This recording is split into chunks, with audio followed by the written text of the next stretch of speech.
ಶ್ರೀಯುತ ಜಗನ್ನಾಥ್ ನಾಡಿಗೇರ್ ಸರ್ ಅವರು, ಇವರು ಶೈಕ್ಷಣಿಕ ಸಲಹೆಗಾರರು ಹಾಗೂ ತರಬೇತಿದಾರರು.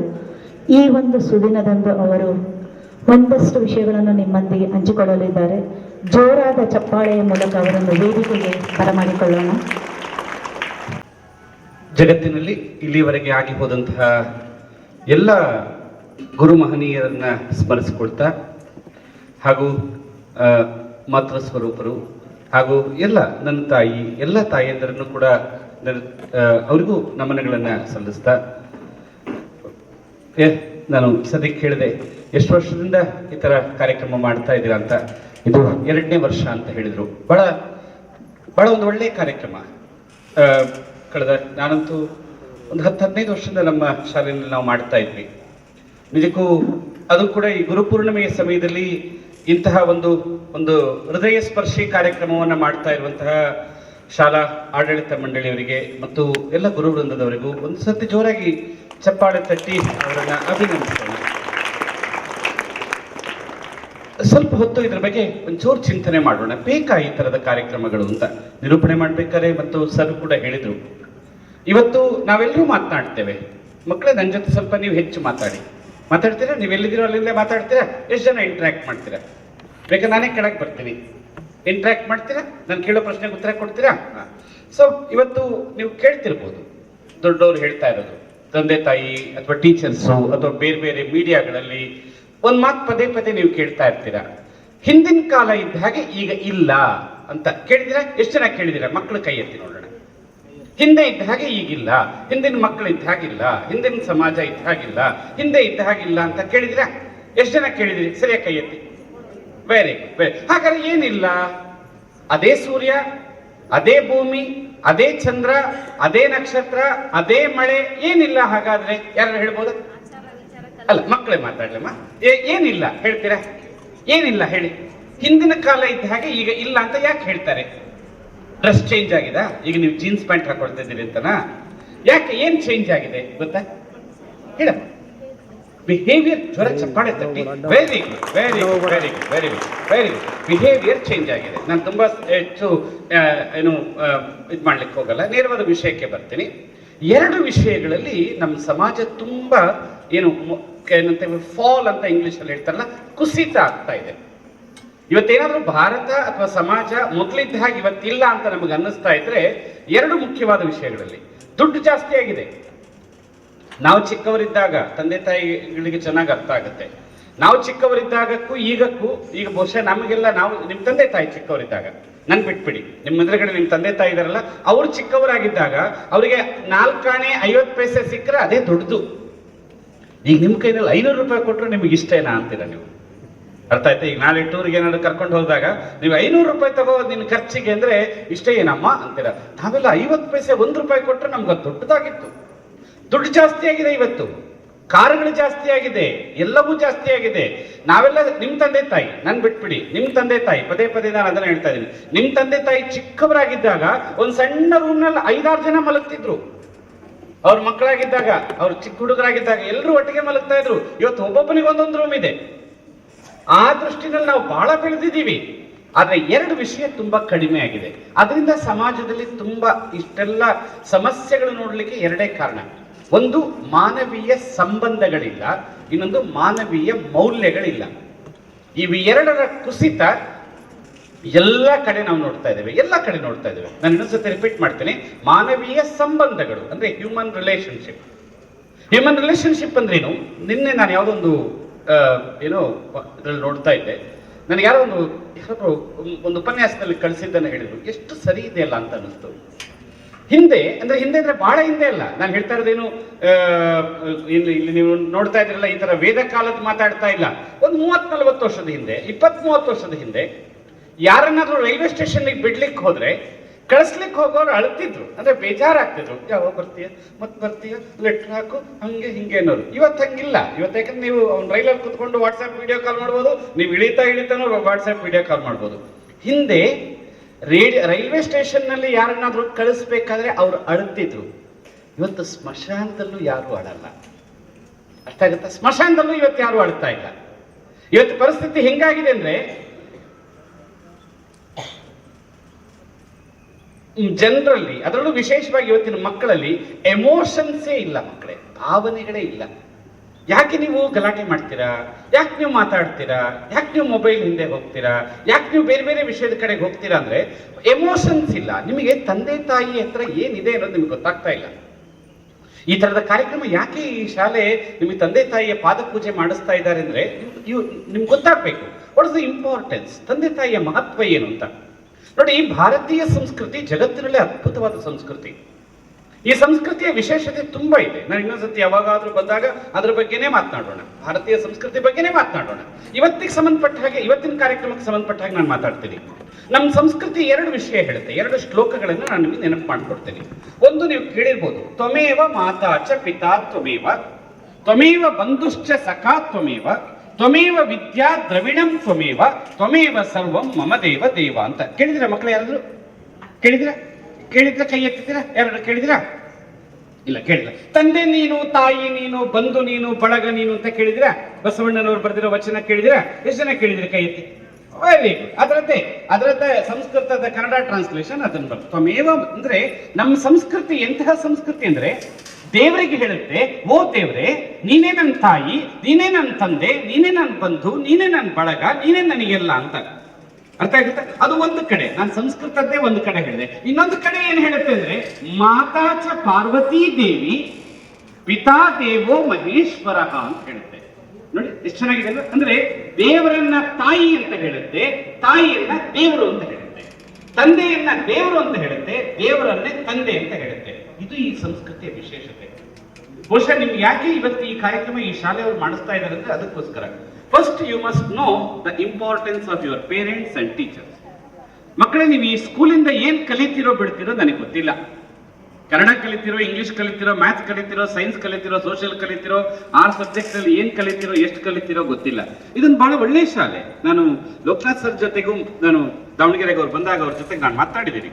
ಒಂದು ಒಳ್ಳೆ ಏನೋ ಮಕ್ಕಳಲ್ಲಿ ಒಂದು ಆದರ್ಶ ಇಟ್ಕೊಳ್ಬೇಕು ಅಂತ, ಒಂದು ಒಳ್ಳೆ ಆದರ್ಶ ಬೆಳೆಸಬೇಕು ಅಂತ ಹೊರಟಿರೋ ಶಾಲೆ ಇದು. ನೀವು 2 ವಿಷಯ ಕಲಿಯದೇ ಇದ್ರೆ ಈ ಶಾಲೆಗೆ ಸೇರಿದ್ದು ವೇಸ್ಟ್ ಅಂತ ಹೇಳ್ತೀನಿ ನಾನು. ಯಾವುದೆಲ್ಲ 2 ಅಂದ್ರೆ, ಒಂದು ಕೃತಜ್ಞತೆ, ಇನ್ನೊಂದು ವಿಧೇಯತೆ. ಅರ್ಥ ಆಗುತ್ತೆ? ಒಂದು ಕೃತಜ್ಞತೆ ಅಂದ್ರೆ ಗ್ರಾಟಿಟ್ಯೂಡ್, ಇನ್ನೊಂದು ವಿಧೇಯತೆ ಅಂದ್ರೆ ಒಬೀಡಿಯನ್ಸ್. ಇದು ಎಲ್ಲರಿಗೂ ಇರಬೇಕಾದ ಮೌಲ್ಯಗಳು. ನಾನು ಎಲ್ಲ ಮಕ್ಕಳಿಗೂ ಅಂತ ಹೇಳ್ತಾ ಇಲ್ಲ, ಎಲ್ಲರಿಗೂ, ನನ್ನಲ್ಲೂ ಇರಬೇಕು, ಪ್ರತಿಯೊಬ್ಬರಲ್ಲೂ ಇರಬೇಕು. ಕೃತಜ್ಞತೆ ಇರಬೇಕು, ಗ್ರಾಟಿಟ್ಯೂಡ್ ಇರಬೇಕು. ಗ್ರಾಟಿಟ್ಯೂಡ್ ಅಂದ್ರೆ ಏನು? ಯಾರಿಂದ ನಾನು ಇವತ್ತು ಇಷ್ಟು ಎತ್ತರಕ್ಕೆ ಬೆಳೆದಿದ್ದೀನೋ ಅವ್ರಿಗೊಂದು ಕೃತಜ್ಞತೆ ಹೇಳಬೇಕು. ಥ್ಯಾಂಕ್ಸ್ ಅನ್ನೋದು ಸಣ್ಣ ಶಬ್ದ, ಕೃತಜ್ಞತೆ ಅನ್ನೋದು ತುಂಬಾ ದೊಡ್ಡ ಶಬ್ದ. ಇವತ್ತು ನೀವು ಇಷ್ಟು ದೊಡ್ಡವರಾಗ್ಲಿಕ್ಕೆ ಯಾರು ಕಾರಣ? ಹೇಳ್ತೀರಾ ಮಕ್ಕಳೇ? ಯಾರು ಕಾರಣ ನಿಮಗೆ? ಜೋರಾಗಿ ಹೇಳಿ. ಯಾರು ಕಾರಣ? ಜೋರಾಗಿ ಹೇಳಿ. ನಾನು ಅಲ್ಲೇ ಬರ್ತೇನೆ. ಯಾರು? ಅಲ್ಲ, ನೋಡಿ, ಇನ್ನು ಸರಿಯಾಗಿ ಕೇಳಿಸ್ಕೊಳ್ಳಿ ನಾನು ಹೇಳ್ತಾ ಇರೋ ಮಾತು. ಮಕ್ಕಳು ಸ್ವಲ್ಪ ಚೆನ್ನಾಗಿ ಕೇಳಿಸ್ಕೊಳ್ಳಿ. ನಮ್ಮ ಹೆಡ್ಡು, ನಮ್ಮ ಫುಡ್ಡು, ನಮ್ಮ ಮೈಯಲ್ಲಿ ಹರಿತಾ ಇರೋ ಬ್ಲಡ್ಡು, ನಮ್ಮ ಹತ್ರ ಇರೋ ದುಡ್ಡು ಎಲ್ಲ ತಂದೆ ತಾಯಿ ಕೊಟ್ಟದ್ದು, ನಮ್ದು ಅಂತ ಏನು ಇಲ್ಲ. ಅರ್ಥ ಆಗುತ್ತಾ? ಹೌದಾ ಅಲ್ಲ? ನಾನು ಹೇಳ್ತಾರೆ ಸರಿಯಾ ತಪ್ಪ ಅಲ್ವಾ? ನಮ್ಮ ಹೆಡ್ಡು, ನಮ್ಮ ಫುಡ್ಡು, ನಮ್ಮ ಬ್ಲಡ್ಡು, ನಮ್ಮ ದುಡ್ಡು ಎಲ್ಲವೂ ನಾವು ಅವ್ರಿಗೆ ಕೊಟ್ಟದ್ದು. ನಾವು ಅವ್ರಿಗೇನು ಕೊಟ್ಟಿದ್ದೀವಿ? ಅವ್ರು ನಮಗೆಲ್ಲ ಕೊಟ್ರು, ಆದ್ರೆ ನಾವು ಅವ್ರಿಗೇನು ಕೊಟ್ಟಿದ್ದೀವಿ? ಅರ್ಥ ಆಗುತ್ತಾ ಹೇಳ್ತಾರೆ? ಸೊ ಇವತ್ತು ನೀವು ಯೋಚನೆ ಮಾಡ್ಬೇಕು, ಏನ್ ಮಾಡ್ತಾ ಇದ್ದೀರಾ? ಮೊದಲನೇದು ಕೃತಜ್ಞತೆ. ನನಗೆ ಇಷ್ಟೆಲ್ಲ ಕೊಟ್ಟಿದ್ದಾರಲ್ಲ ತಂದೆ ತಾಯಿ, ನಾನೇನ್ ಕೊಟ್ಟಿದ್ದೀನಿ? ಹಾಗಾದ್ರೆ ಏನ್ ಕೊಡ್ಬೇಕು ನೀವು? ನೀವೇನಾದ್ರೂ ದೊಡ್ಡ ಮನೆ ಕಟ್ಸ್ಕೊಡ್ಬೇಕಾ? ಏನು ಬೇಡ. ಈ ಕಾರ್ಯಕ್ರಮಕ್ಕೆ ಹೇಳೋದು ನಿಮಗೆ ಇಷ್ಟೇ, 2. ಒಂದು, ಯಾವ ಕಾರಣಕ್ಕೂ ನಿಮ್ ತಂದೆ ತಾಯಿ ತಲೆ ತಗ್ಗಿಸೋ ಕೆಲಸ ನೀವು ಮಾಡಬೇಡಿ. ಅದು ಇವತ್ತು ನೀವು ಪ್ರಮಾಣ ಮಾಡ್ಬೇಕು ಅದನ್ನ. ಅರ್ಥ ಆಗುತ್ತಾ? ಈಗ ನಾನೇ ಮಾಡಿಸ್ತೇನೆ. ಏನು ಪುರೋಹಿತರಿಲ್ಲ, ನಾನು ಪುರೋಹಿತನೇ, ನಾನು ಪೌರೋಹಿತ್ಯ ಕೆಲಸನೇ ಮಾಡ್ತಾ ಇದ್ದೆ, ಮಂತ್ರ ಹೇಳೇ ಬೇಕಾದ್ರೆ ಮಾಡಿಸ್ತೀನಿ, ನೋ ಪ್ರಾಬ್ಲಮ್ ಇಟ್ ಆಲ್. ಅರ್ಥ ಆಯ್ತಾ? ನೀವು ಇವತ್ತು ಅದನ್ನು ಪ್ರಮಾಣ ಮಾಡಿ ಹೋಗ್ಬೇಕು. 2 ವಿಷಯ ಪ್ರಮಾಣ ಮಾಡ್ಬೇಕು. ಒಂದು, ಇದು ತಂದೆ ತಾಯಿ ತಲೆ ತಗ್ಗಿಸೋ ಕೆಲಸ ಮಾಡಬಾರ್ದು, ಒಂದನೇದು. 2, ಯಾವುದೇ ಸಮಯದಲ್ಲೂ ನಿಮ್ಮ ತಂದೆ ತಾಯಿಯನ್ನ ವೃದ್ಧಾಶ್ರಮಕ್ಕೆ ಸೇರಿಸಬಾರ್ದು. ಅರ್ಥ ಆಗುತ್ತೆ? ಅದು ಈ ಕಾರ್ಯಕ್ರಮದ ಏನಂತೀವಿ ಔಟ್ಕಮ್ ಅಂದ್ರೇನು, ಅದರಿಂದ ಬರೋದು. ಅರ್ಥ ಆಯ್ತಾ? ಅದ್ರ ಕಡೆ ಗಮನ ಕೊಡಿ. ಸೊ ನೀವು ಯೋಚನೆ ಮಾಡ್ಬೇಕು, ಯಾಕೆ ಈ ಕಾರ್ಯಕ್ರಮ ಯಾಕೆ ಮಾಡ್ತಾ ಇದ್ದಾರೆ? ಯಾಕೆ ತಂದೆ ತಾಯಿ ಅವ್ರದ್ದೇ ಆದ ಕೆಲಸಗಳೆಲ್ಲ ಬಿಟ್ಟು ಅವ್ರು ಬಂದಿದ್ದಾರೆ? ಸ್ಕೂಲಲ್ಲಿ ಟೀಚರ್ಸ್ ಪಾಠ ಮತ್ತೊಂದು ಇನ್ನೊಂದು ಎಲ್ಲ ಇದೆ, ಎಲ್ಲ ಬಿಟ್ಟು ಯಾಕೆ ಇಲ್ಲಿ ನಮ್ಮನ್ನು ಸೇರಿಸಿದ್ದಾರೆ? ಏನಾದ್ರೂ ಕಾರಣ ಇದೆಯಾ ಅದರ ಹಿಂದೆ ಅಂತ ಯೋಚನೆ ಮಾಡ್ತಾ ಬರ್ಬೇಕು. ನೀವು ಫಸ್ಟ್ ಯೋಚನೆ ಅದನ್ನ ನೋಡ್ಬೇಕು. ಯಾಕೆ? ಮೊದಲನೇ ನಾನು ಹೇಳಿದ್ನಲ್ಲ, 2 ಕ್ವಾಲಿಟಿ ಹೇಳಿದ್ನಲ್ಲ, ಮೊದಲನೇ ಕ್ವಾಲಿಟಿ ಯಾವ್ದು ಹೇಳ್ತೀರಾ? ಜೋರಾಗಿ ಹೇಳಿ. 2 ಗುಣ ಇರಬೇಕು ಅನ್ನಲ್ಲ, 2 ವ್ಯಾಲ್ಯೂಸ್. ಯಾವ್ದಲ್ಲ? ಮೊದಲನೇದು ಕೃತಜ್ಞತೆ. ಯಾವುದು? ಜೋರ ಹೇಳಿ. ಕೃತಜ್ಞತೆ, ಗ್ರಾಟಿಟ್ಯೂಡ್. ಗ್ರಾಟಿಟ್ಯೂಡ್ ಇವಾಗ ನೋಡಿ, ಇವತ್ತು 2 ಕಾರ್ಯಕ್ರಮ ಸ್ಕೂಲಲ್ಲಿ. ಒಂದು ನಿಮ್ಮ ತಂದೆ ತಾಯಿ, ಒಂದು ಟೀಚರ್ಸ್. ಇಬ್ಬರಿಗೂ ನೀವು ಫಸ್ಟ್ ಕೃತಜ್ಞತೆ ಇರಬೇಕು. ಯಾಕೆ ಕೃತಜ್ಞತೆ ಇರಬೇಕು ಅಂತ ನೀವೇನಾದ್ರೂ ಕೇಳಿದ್ರೆ, ಯಾಕೆ ಸರ್ ಇರಬೇಕು? ಅವ್ರು ನಮ್ಮ ತಂದೆ ತಾಯಿ ನನಗೆ ಜನ್ಮ ಕೊಟ್ಟಿದ್ದಾರೆ, ನನ್ನನ್ನು ಸಾಕಿದ್ದಾರೆ. ನಮ್ಮ ಟೀಚರ್ಸ್ ನಮ್ಮ ಸ್ಕೂಲಿಗೆ ನಾನು ಸೇರಿದ್ದೀನಿ, ಫೀಸ್ ಕಟ್ಟಿದ್ದೀನಿ, ಪಾಠ ಮಾಡಿದ್ದಾರೆ. ಅದ್ರಲ್ಲಿ ಏನಿದೆ ಸರ್, ನಾನು ಯಾಕೆ ಕೃತಜ್ಞತೆ ಇರಬೇಕು ಅಂತ ನೀವು ಕೇಳಿದ್ರೆ, ಇಂಗ್ಲಿಷಲ್ಲಿ ಒಂದು ತುಂಬಾ ಸುಂದರವಾದ ಕೊಟೇಶನ್ ಇದೆ. ನೀವು ಸ್ಕೂಲಲ್ಲಿ ಎಲ್ಲಾದ್ರೂ ಬರ್ಕೊಡಿ. ಏನಂತ? Teachers and the parents, or parents and the teachers are dedicating their today for your tomorrow. ಅರ್ಥ ಆಗುತ್ತೆ? ತಂದೆ ತಾಯಿಗೆ ಯಾಕೆ ಕೃತಜ್ಞತೆ ಇರಬೇಕು ಅಂದ್ರೆ, ಅವರಿಬ್ಬರು ನಿಮ್ಮ ನಾಳೆಗಳಿಗಾಗಿ ಅವರ ಇವತ್ತನ್ನ ತ್ಯಾಗ ಮಾಡ್ತಾ ಇದ್ದಾರೆ. ಅವ್ರು ಇವತ್ತು ತ್ಯಾಗ ಮಾಡದೇ ಇದ್ದಿದ್ರೆ ನೀವಿರ್ಲಿಕ್ಕೆ ಆಗ್ತಿರ್ಲಿಲ್ಲ. ಅರ್ಥ ಆಗುತ್ತೆ ನಾನು ಹೇಳ್ತಾರೆ? ಎಷ್ಟು ಜನ ಒಪ್ಕೊಳ್ತೀರಿ ನಾನು ಹೇಳ್ತಾರೆ ಸರಿ ಅಂತ? ಎಷ್ಟು ಜನರಿಗೆ ಅನ್ಸುತ್ತೆ? Very good. ನೀವು ಅದನ್ನ ಯೋಚನೆ ಮಾಡಿ, ಎಷ್ಟು ಇದು ಮಾಡಿರ್ಬೋದು, ಏನೆಲ್ಲ ಮಾಡಿರ್ಬೋದು ಅಂತ ಒಂದು ಯೋಚನೆ ಮಾಡ್ತಾ ಬನ್ನಿ. ಒಂದು ಕೆಲಸ ಮಾಡೋಣ, ಮಕ್ಕಳ ಕಣ್ಣು ಮುಚ್ಕೊಡಿ. Let's do one exercise. ಒಂದು ಎಕ್ಸಸೈಸ್ ಮಾಡೋಣ. ನೀವೆಲ್ಲಿ ಕೂತ್ಕೊಂಡಿದ್ದೀರೋ ಅಲ್ಲೇ ಕೂತ್ಕೊಡಿ. ಸಾಧ್ಯವಾದ್ರೆ ನಿಮ್ಮ ತಂದೆ ತಾಯಿ ಕಡೆ ತಿರುಗ್ಕೊಡಿ ನೋಡೋಣ. ನಿಮ್ಮ ತಂದೆ ತಾಯಿ ಕಡೆ ತಿರುಗ್ಕೊಡಿ. 1 ನಿಮಿಷ ನಿಮ್ಮ ತಂದೆ ತಾಯಿಯನ್ನೇ ಗಮನ ಇಟ್ಟು ನೋಡಿ.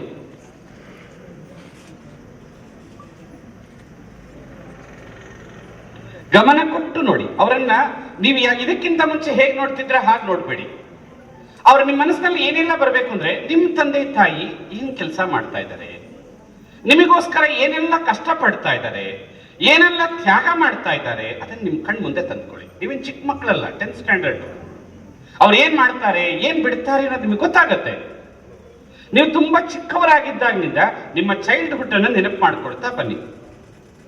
ನಾನೊಂದು ಸಾಂಗ್ ಹಾಕ್ತೀನಿ. ಆ ಸಾಂಗ್ ಅನ್ನ ಕೇಳ್ತಾ ಕೇಳ್ತಾ ನೀವು ಸಣ್ಣವರಾಗಿದ್ದಾಗಿನಿಂದ, ಸಣ್ಣ ಚಿಕ್ಕ ಮಗು ಇದ್ದಾಗಿನಿಂದ ಇಲ್ಲಿಯವರೆಗೆ ನಿಮ್ ತಂದೆ ನಿಮ್ ತಾಯಿ ನಿಮಗೋಸ್ಕರ ಏನೆಲ್ಲ ಮಾಡಿರ್ಬೋದು ನೆನಪು ಮಾಡ್ಕೊಳ್ತಾ ಬನ್ನಿ. ಬಹುಶಃ ನೀವು ಸಣ್ಣ ಮಗುವಾಗಿದ್ದಾಗ, LKG-ನಲ್ಲೋ UKG-ನಲ್ಲೋ ಇದ್ದಾಗ ನಿಮಗೆ ಹುಷಾರಿರ್ಲಿಲ್ಲ ಅಂತ ಅನ್ಸುತ್ತೆ. ನಿಮಗೆ ಹುಷಾರಿಲ್ಲದೆ ಇದ್ದಾಗ, ನಿಮಗೆ ಹುಷಾರಿಲ್ಲ ಅಂತಂದಾಗ ಗೊತ್ತಾದಾಗ ನಿಮ್ಮಪ್ಪ ನಿಮ್ಮನ್ನ ಹೆಗಲ ಮೇಲೆ ಹೊತ್ಕೊಂಡು ಡಾಕ್ಟರ್ ಹತ್ರ ಓಡ್ ಹೋಗಿರ್ಬೋದು. ಅದನ್ನ ನೆನಪು ಮಾಡ್ಕೊಡಿ. ನಿಮಗೆ ಮೊನ್ನೆ 8th-ಅಲ್ಲೋ 9th-ಅಲ್ಲೋ ಅಥವಾ ಈಗ 10th-ಅಲ್ಲಿ ಇದ್ದೀರಾ, ಯಾವಾಗಲೂ ನಿಮಗೆ ತುಂಬಾ ಜ್ವರ ಬಂದಾಗ, ರಾತ್ರಿ ನೀವು ಜ್ವರ ಅಂತ ಮಲ್ಕೊಂಡಾಗ ನಿಮ್ಮಮ್ಮ ನಿಮ್ಮ ಪಕ್ಕದಲ್ಲೇ ಕುತ್ಕೊಂಡು ಕರ್ಚೀಫ್ ಅನ್ನ ತೋಯಿಸಿ ಹಣೆ ಮೇಲೆ ಇಟ್ಟು ಮತ್ತೆ ಅದು ತೆಗೆದು ಎದ್ದಿರ್ಬೋದು. ರಾತ್ರಿ ಎಲ್ಲ ನಿಮಗೋಸ್ಕರ ಎದ್ದಿರ್ಬೋದು. ಅದನ್ನೆಲ್ಲ ನೆನಪು ಮಾಡ್ಕೊಳ್ತಾ ಬನ್ನಿ. ನಾನು ಸಾಂಗ್ ಪ್ಲೇ ಮಾಡ್ತೀನಿ. ಆ ಸಾಂಗ್ ಅನ್ನ ಕೇಳ್ತಾ ಕೇಳ್ತಾ, ಕನ್ನಡ ಸಾಂಗ್, ನಾನು ಯಾವ ಮಂತ್ರ ಹೇಳಲ್ಲ. ಯಾಕೆ ಮಂತ್ರ ಹೇಳಲ್ಲ ಅಂದ್ರೆ, ಆ ಸಾಂಗ್ ಏನ್ ಹೇಳುತ್ತೆ ಅಂದ್ರೆ, ಆ ಸಾಂಗಿನ ಹೆಸರೇ ಅಮ್ಮ ಎಂಬ ಮಾತಿಗಿಂತ ಬೇರೆ ಮಂತ್ರ ಎಲ್ಲಿದೆ ಅಂತ. ಸಾಂಗೇ ಅದು. ಅಂದ್ರೆ ಜಗತ್ತಿನ ಎಲ್ಲಾ ಮಂತ್ರಗಳಿಗಿಂತ ದೊಡ್ಡ ಮಂತ್ರ ಯಾವ್ದಾದ್ರು ಇದ್ರೆ ಅದು ಅಮ್ಮ ಅನ್ನೋ ಮಂತ್ರ. ಆ ಅಮ್ಮ ಆ ಹಾಡನ್ನ ಕೇಳ್ತಾ ಕೇಳ್ತಾ ನಿಮ್ ತಂದೆ ನಿಮ್ ತಾಯಿ ಜೊತೆ ಕಳೆದಂತ ಒಳ್ಳೆ ಸಮಯಗಳನ್ನು ನೆನಪು ಮಾಡ್ಕೊಳ್ಳಿ. ನಿಮಗೋಸ್ಕರ ಏನೆಲ್ಲ ತ್ಯಾಗ ಮಾಡಿದ್ದಾರೆ ಅದನ್ನ ನೆನಪು ಮಾಡ್ಕೊಳ್ಳಿ. ನೀವು ಅವರಿಗೆ ಎಷ್ಟು ಸತಿ ವಾದ ಮಾಡಿದಿರಿ ಅದನ್ನ ನೆನಪು ಮಾಡ್ಕೊಳ್ಳಿ. ನೀವೆಷ್ಟು ಸತಿ ಅವ್ರ ಜೊತೆ ಜಗಳ ಆಡಿದ್ದೀರಿ ನೆನಪು ಮಾಡ್ಕೊಳ್ಳಿ. ನಿಮ್ ತಂದೆ ತಾಯಿ ನಿಮಗೇನ್ ಮಾಡಿದ್ದಾರೆ, ನೀವು ಅವ್ರಿಗೇನ್ ಮಾಡಿದ್ದೀರ ಅಂತ ಈ ಹಾಡನ್ನ ಕೇಳ್ತಾ ಕೇಳ್ತಾ ನೆನಪು ಮಾಡ್ಕೊಳ್ತಾ ಹೋಗಿ. ಕಣ್ಮುಚ್ಕೊಡಿ, ಕ್ಲೋಸ್ ಯುವರ್ ಐಸ್.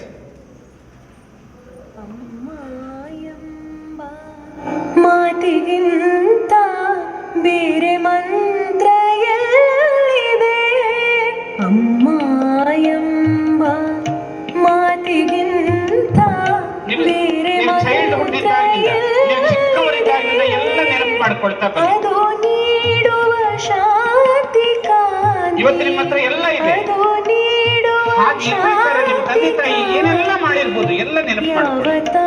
ನೀವು ಚಿಕ್ಕವರಿದ್ದಾಗಿದ್ದಾಗಿದ್ದ ಸ್ಯಾಕ್ರಿಫೈಸ್ ಅಂತ ಇಂಗ್ಲಿಷ್ ಅಲ್ಲಿ ಹೇಳ್ತಾರಲ್ಲ, ಏನೆಲ್ಲ ಸ್ಯಾಕ್ರಿಫೈಸ್ ಮಾಡಿರ್ಬೋದು ನಿಮ್ ತಂದೆ ತಾಯಿ. ತಲೆ ತಗ್ಗಿಸ್ಬೇಡಿ ಮಕ್ಕಳೇ, ತಲೆ ತಗ್ಗಿಸ್ಬೇಡಿ.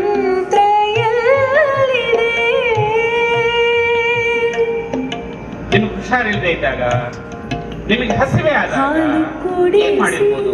ಹೃದಯ ಬಿಡಿಸಿ ಪ್ರೀತಿ ಉಣಿಸಿ ಮನಸ್ಸಿಗೆ, ಹಾಲು ಕುಡಿಸಿ ಹೃದಯ ಬಿಡಿಸಿ ಪ್ರೀತಿ ಉಣಿಸಿ ಮನಸ್ಸಿಗೆ, ಬಾಳತೇದು ಮಕ್ಕಳಿಗೆ, ಬಾಳತೇದು ಮಕ್ಕಳಿಗೆ ಬೆರೆದಳ ಕನಸ ಮನಸ್ಸಿಗೆ ಅಮ್ಮ ಎಂಬ ಮಾತಿಗಿಂತ ಬೇರೆ ಮಂತ್ರ ಎಲ್ಲಿದೆ? ನೀವು ಹೇಗ್ ಮಾಡ್ತಾ ಇದ್ದೀರಾ ನಿಮ್ಮ ತಂದೆ ತಾಯಿ ಜೊತೆ? ಈಗ ನೀವು 10th ಬಂದಿದ್ದೀರಾ, ನೀವು ಏನ್ ಮಾತಾಡ್ತೀರಾ ಮನೆಯಲ್ಲಿ, ಹೇಗೆ ಬಿಹೇವ್ ಮಾಡ್ತೀರಾ ನೆನಪು ಮಾಡಿಕೊಳ್ಳಿ. ಹಸಿರಲೆ ಗಾಳಿಯಲ್ಲಿ ನೀರಿನಲ್ಲಿ ಮಣ್ಣು ಹಸಿರಲೆ ಕಾಣದೇನು ಕಾಯುವ ಬಿಂಬ, ಕಾಣದೇನು ಕಾಯುವ ಬಿಂಬ, ಆಡುತ್ತಿರುವ ಉಸಿರಲೆ ಅಮ್ಮ ಎಂಬ ಮಾತಿಗಿಂತ ಬೇರೆ ಮಂತ್ರ ಎಲ್ಲಿದೆ?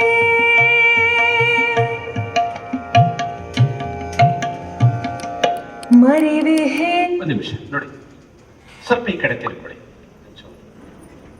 ಒಂದು ಸಣ್ಣ ಕತೆ ಹೇಳ್ತೀನಿ. ಯಾವಾಗಲೂ ಪೂಜೆ ಮಾಡಿದಾಗ ಕತೆ ಹೇಳ್ತಾರೆ. ನಿಮ್ಮ ಮನೆಯಲ್ಲೂ ಸತ್ಯನಾರಾಯಣ ಪೂಜೆ ಎಲ್ಲ ಮಾಡಿದಾಗ ಕಥಾ ಶ್ರವಣಂ ಅಂತ ಮಾಡ್ತಾರೆ, ಗೊತ್ತಾ ನಿಮಗೆ? ಇವತ್ತು ಪೂಜೆ ಮಾಡಿದಿಲ್ವ ನೀವು? ತಂದೆ ತಾಯಿ ಪಾದ ಪೂಜೆ ಮಾಡಿದಾಗ ಒಂದು ಕತೆ ಕೇಳೋಣ, ಅರ್ಥ ಆಯ್ತಾ? ಯಾರೊಬ್ಬನು ಇಂಟರ್ವ್ಯೂಗೆ ಅಂತ ಹೋದಂತೆ. ಯಾವುದೊಂದು ಆಫೀಸಲ್ಲಿ ಕೆಲಸ ಇತ್ತು, ಆಫೀಸಲ್ಲಿ ಕೆಲಸಕ್ಕೆ ಇಂಟರ್ವ್ಯೂಗೆ ಅಂತ ಹೋದ. ಅವನು ಯಾರು ಆ ಇಂಟರ್ವ್ಯೂಗೆ ಹೋದವನು ಅಂದ್ರೆ, ಅದೇ ಆಫೀಸ್ನಲ್ಲೇ ಅವನಿಗೆ ಗೊತ್ತಿತ್ತು, ಅವರ ಮ್ಯಾನೇಜರಿಗೆ ಯಾರೋ ಹೇಳಿದ್ರು ಈ ತರ ಹುಡುಗ ಬರ್ತಾನೆ ಅಂತೇಳಿ. ಇಂಟರ್ವ್ಯೂಗೆ ಹೋದ.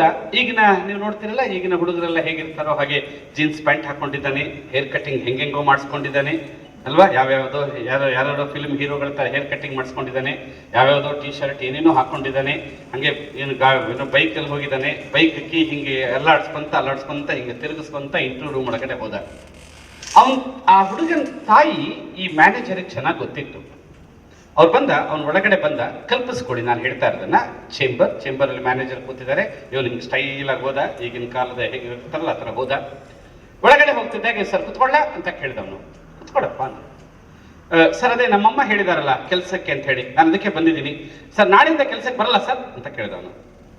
ಅವರು ಆಯ್ತು ಬಟ್ ಇಂಟರ್ವ್ಯೂ ಮಾಡ್ಬೇಕಲ್ಲಪ್ಪ ಅಂದರು. ಆ ಇಂಟರ್ವ್ಯೂ ಕೇಳಿ ಸರ್, ನಾನು ಏನು ಕೇಳ್ತೀರಿ ಸರ್, ಎಕನಾಮಿಕ್ಸಾ ಏನು ಕೇಳ್ತೀರಿ ಕೇಳಿ ಸರ್ ಅಂತಂದ. ಅವ್ರು ಕೇಳಿದ್ರು, ಇಲ್ಲಪ್ಪ ನಾನು ಒಂದು ಪ್ರಶ್ನೆ ಕೇಳ್ತೀನಿ, ಅದಕ್ಕೆ ಉತ್ತರ ಕೊಡು ಸಾಕು. ನಿಮ್ಮ ಅಮ್ಮನ ಕೈ ನೋಡಿದೀಯಾ ಅಂತ ಕೇಳಿದ್ರು. ಸಬ್ಜೆಕ್ಟ್ ಕೇಳಿಲ್ಲ, ಎಕನಾಮಿಕ್ಸ್ ಕೇಳಿಲ್ಲ, ಟ್ಯಾಲಿ ಬರುತ್ತಾ ಅಂತ ಕೇಳಿಲ್ಲ, ಅಕೌಂಟ್ಸ್ ಬರುತ್ತಾ ಅಂತ ಕೇಳಿಲ್ಲ, ಏನೂ ಕೇಳಿಲ್ಲ. ನಿಮ್ಮಮ್ಮನ ಕೈ ನೀನು ನೋಡಿದೀಯಾ ಅಂತ. ಅವ್ನು ನಕ್ಕ ಬಿಟ್ಟ. Sir what is silly question sir ನೀವು ಕೇಳಿದ್ರು? ನಮ್ಮಮ್ಮನ ಕೈ ನಾನೇನು ಸರ್ ದಿನ ನಮ್ಮಮ್ಮನೇ ಪಡಿಸ್ತಾರೆ, ನಮ್ಮಮ್ಮನ ಕೈ ನಾನು ದಿನ ನೋಡ್ತಾ ಇರ್ತೀನಿ, ಅದರಲ್ಲೇನಿದೆ ಸರ್ ವಿಶೇಷ ಅಂದ. ಅಲ್ಲಪ್ಪ, ಕೈ ಅಂದ್ರೆ ಈ ಕೈ ಇಲ್ಲ, ನಿಮ್ಮಮ್ಮನ ಹ್ಯಾಂಡ್ಸ್ ಹಸ್ತ ನೋಡಿದೀಯಾ ಅಂತ. ಅವನು ಇಲ್ಲ ಸರ್ ನೋಡಿಲ್ಲ ಅಂತ. ಒಂದು ಕೆಲಸ ಮಾಡು, ನೀನು ಯಾವಾಗ ಎಷ್ಟು ಬೇಗ ನಿಮ್ಮಮ್ಮನ ಕೈಯನ್ನ ನೋಡ್ತೀಯೋ ಆಮೇಲೆ ನನ್ನ ಹತ್ರ ಬಾ, ನಾನು ಮತ್ತೆ ನಿನಗೆ ಪ್ರಶ್ನೆ ಕೇಳ್ತೀನಿ. ಆವಾಗ ನೀನು ಸರಿಯಾದ ಉತ್ತರ ಕೊಟ್ಟರೆ ನಿನ್ನನ್ನು ಸೆಲೆಕ್ಟ್ ಮಾಡ್ತೀನಿ. ಬಟ್ ನಿನಗೆ 2 ದಿವಸ ಟೈಮ್, 2 ದಿವಸಕ್ಕಿಂತ ಜಾಸ್ತಿ ಟೈಮ್ ಕೊಡಲ್ಲ. 2 ದಿವಸದಲ್ಲಿ ನೀನು ವಾಪಸ್ ಬಂದಿಲ್ಲ ಅಂದ್ರೆ ನಾನು ಈ ಕೆಲಸಕ್ಕೆ ಬೇರೆಯವ್ರನ್ನ ಕರ್ಕೊಡ್ತೀನಿ ಅಂತಂದ. ಆ ಮ್ಯಾನೇಜರ್ ಅಂದ್ರು. ಸಂಜೆ ಮನೆಗೆ ಹೋದ. ಅವರಮ್ಮ ಏನು ಕೆಲಸ ಮಾಡ್ತಾ ಇದ್ರು ಅಂದ್ರೆ, ಒಂದು ನರ್ಸಿಂಗ್ ಹೋಮ್ ಅಂದ್ರೆ ಗೊತ್ತಾಗುತ್ತಾ? ದೊಡ್ಡ ಆಸ್ಪತ್ರೆ. ಆ ಆಸ್ಪತ್ರೆಯಲ್ಲಿ ಆಯಾ ಕೆಲಸ ಮಾಡ್ತಾ ಇದ್ರು ಅವರಮ್ಮ. ನರ್ಸಿಂಗ್ ಹೋಮ್ನಲ್ಲಿ ಎಷ್ಟೋ ಜನ ಪೇಷಂಟ್ಸ್ಗಳೆಲ್ಲ ಮಲಗಿರ್ತಾರೆ, ಆ ಬೆಡ್ಗಳನ್ನೆಲ್ಲ ತೊಳಿಬೇಕು, ಆ ವಾಶ್ ಮಾಡೋದೇ ಆ ತಾಯಿ ಕೆಲಸ. ಆ ಬ್ಲಡ್ ಅಲ್ಲಿ ರಕ್ತ ಇರ್ತದೆ, ಕೀವಿರ್ತದೆ, ಎಲ್ಲ ಇರ್ತದೆ, ಅದನ್ನೆಲ್ಲ ವಾಷಿಂಗ್ ಸೋಡಾದಲ್ಲಿ ಹಾಕಿ ತೊಳಿಬೇಕು. ಅವರಮ್ಮ ಮಾಡ್ತಾ ಇದ್ದ ಕೆಲಸ ಅದೇ. ರಾತ್ರಿ ಲೇಟಾಗಿ ಬಂದ್ರು ಅವರಮ್ಮ. ಅಷ್ಟೊತ್ತಿಗೆ ಇವ್ನು ಸುಮ್ಮನೆ ಕೂತಿದ್ದ. ಅವರಮ್ಮ ಬರ್ತಿದ್ದ ಹಾಗೆ ಏನಾಯ್ತು ಇಂಟರ್ವ್ಯೂ ಅಂತಂದ್ರು. ಬಿಡಮ್ಮ, ನೀವು ಏನೇನೋ ಕೇಳ್ತಾರೆ, ನಿನ್ ಕೈ ನೋಡ್ಬೇಕಂತೆ, ನಾನು ನಿನ್ ಕೈ ತೋರಿಸು ಅಂತಂದ್ರು. ಅವ್ರಿಗೆ ಅವರಮ್ಮ ಆಶ್ಚರ್ಯ ತಲುಪ, ನನ್ನ ಕೈ ನೀನ್ ಯಾಕೆ ನೋಡ್ಬೇಕಂತೆ ಅಂತ. ನೀನ್ ತೋರ್ಸಮ್ಮ, ನಿನ್ ಕೈ ನೋಡ್ಬೇಕಂತೆ. ಅವ್ರೇನೋ ಕ್ವಶನ್ ಕೇಳ್ತಾರಂತೆ, ನಾನು ಉತ್ತರ ಕೊಡ್ಬೇಕಂತೆ. 2 ದಿವಸ ಟೈಮ್ ಕೊಟ್ಟಿದಾರಂತೆ, ನಾನು ನಾಳೆ ಬೆಳಿಗ್ಗೆನೆ ಹೋಗಿ ಉತ್ತರ ಕೊಟ್ಬಿಡ್ತೀನಿ ಅಂತಂದ. ತೋರ್ಸು ನಿನ್ ಕೈ ತೋರ್ಸು ಅಂದ್ರೆ ಅವರಮ್ಮ ತೋರ್ಸ್ಲಿಕ್ಕೆ ರೆಡಿ ಇಲ್ಲ. ಅವರಮ್ಮ ಹಂಗೆ ಕೈ ಹಿಂಗೆ ಇಟ್ಕೊಂಡಿದ್ದಾರೆ. ಬೇಡ ಬಿಡು, ಬೇಡ ಅಂತ ಹೇಳಿದ್ರು. ತೋರ್ಸಮ್ಮ ಅಂತೇಳಿ ಕೈ ಹಿಂಗೆ ಮುಷ್ಟಿ ಇರೋದನ್ನು ಓಪನ್ ಮಾಡ್ದ. ಅರ್ಥ ಆಗುತ್ತೆ ಮಕ್ಕಳು ನಾನು ಹೇಳ್ತಾ ಇರೋ ಕತೆ? ಮುಷ್ಟಿ, ಫಿಸ್ಟ್ ಅಂತ ಹೇಳ್ತೀವಲ್ಲ ಇಂಗ್ಲೀಷಲ್ಲಿ, ಮುಷ್ಟಿ ಓಪನ್ ಮಾಡ್ದ. ಆ ಬ್ಲಡ್ ಬಂದಿರೋ ಬಟ್ಟೆ, ಕೀವು ಬಂದಿರೋ ಬಟ್ಟೆ, ಗಲೀಜಾಗಿರೋ ಬಟ್ಟೆನ ವಾಷಿಂಗ್ ಸೋಡಾದಲ್ಲಿ ಹಾಕಿ ವರ್ಷಗಟ್ಟಲೆ ವಾಶ್ ಮಾಡಿರೋದ್ರಿಂದ ಅವರಮ್ಮನ ಕೈಯಲ್ಲೆಲ್ಲ ಬೊಬ್ಬೆ ಬಂದಿತ್ತು, ರಕ್ತ ಬಂದಿತ್ತು, ಇಲ್ಲೆಲ್ಲ ಹೆಂಗೆಂಗೋ ಇತ್ತು. 2 ಕೈ ನೋಡ್ದ, ಅವನಿಗೆ ಬೇಜಾರಾಗ್ಬಿಡ್ತು. ಅಮ್ಮ ನಿನ್ನ ಕೈ ಹಿಂಗಿದೆಯಾ ಅಂತ ಕೇಳ್ದ. ಹೌದು ಅಂತ ನಾನು. ಮತ್ತೆ ಹೆಂಗ್ ಊಟ ಮಾಡ್ತೀಯ ನೀನು?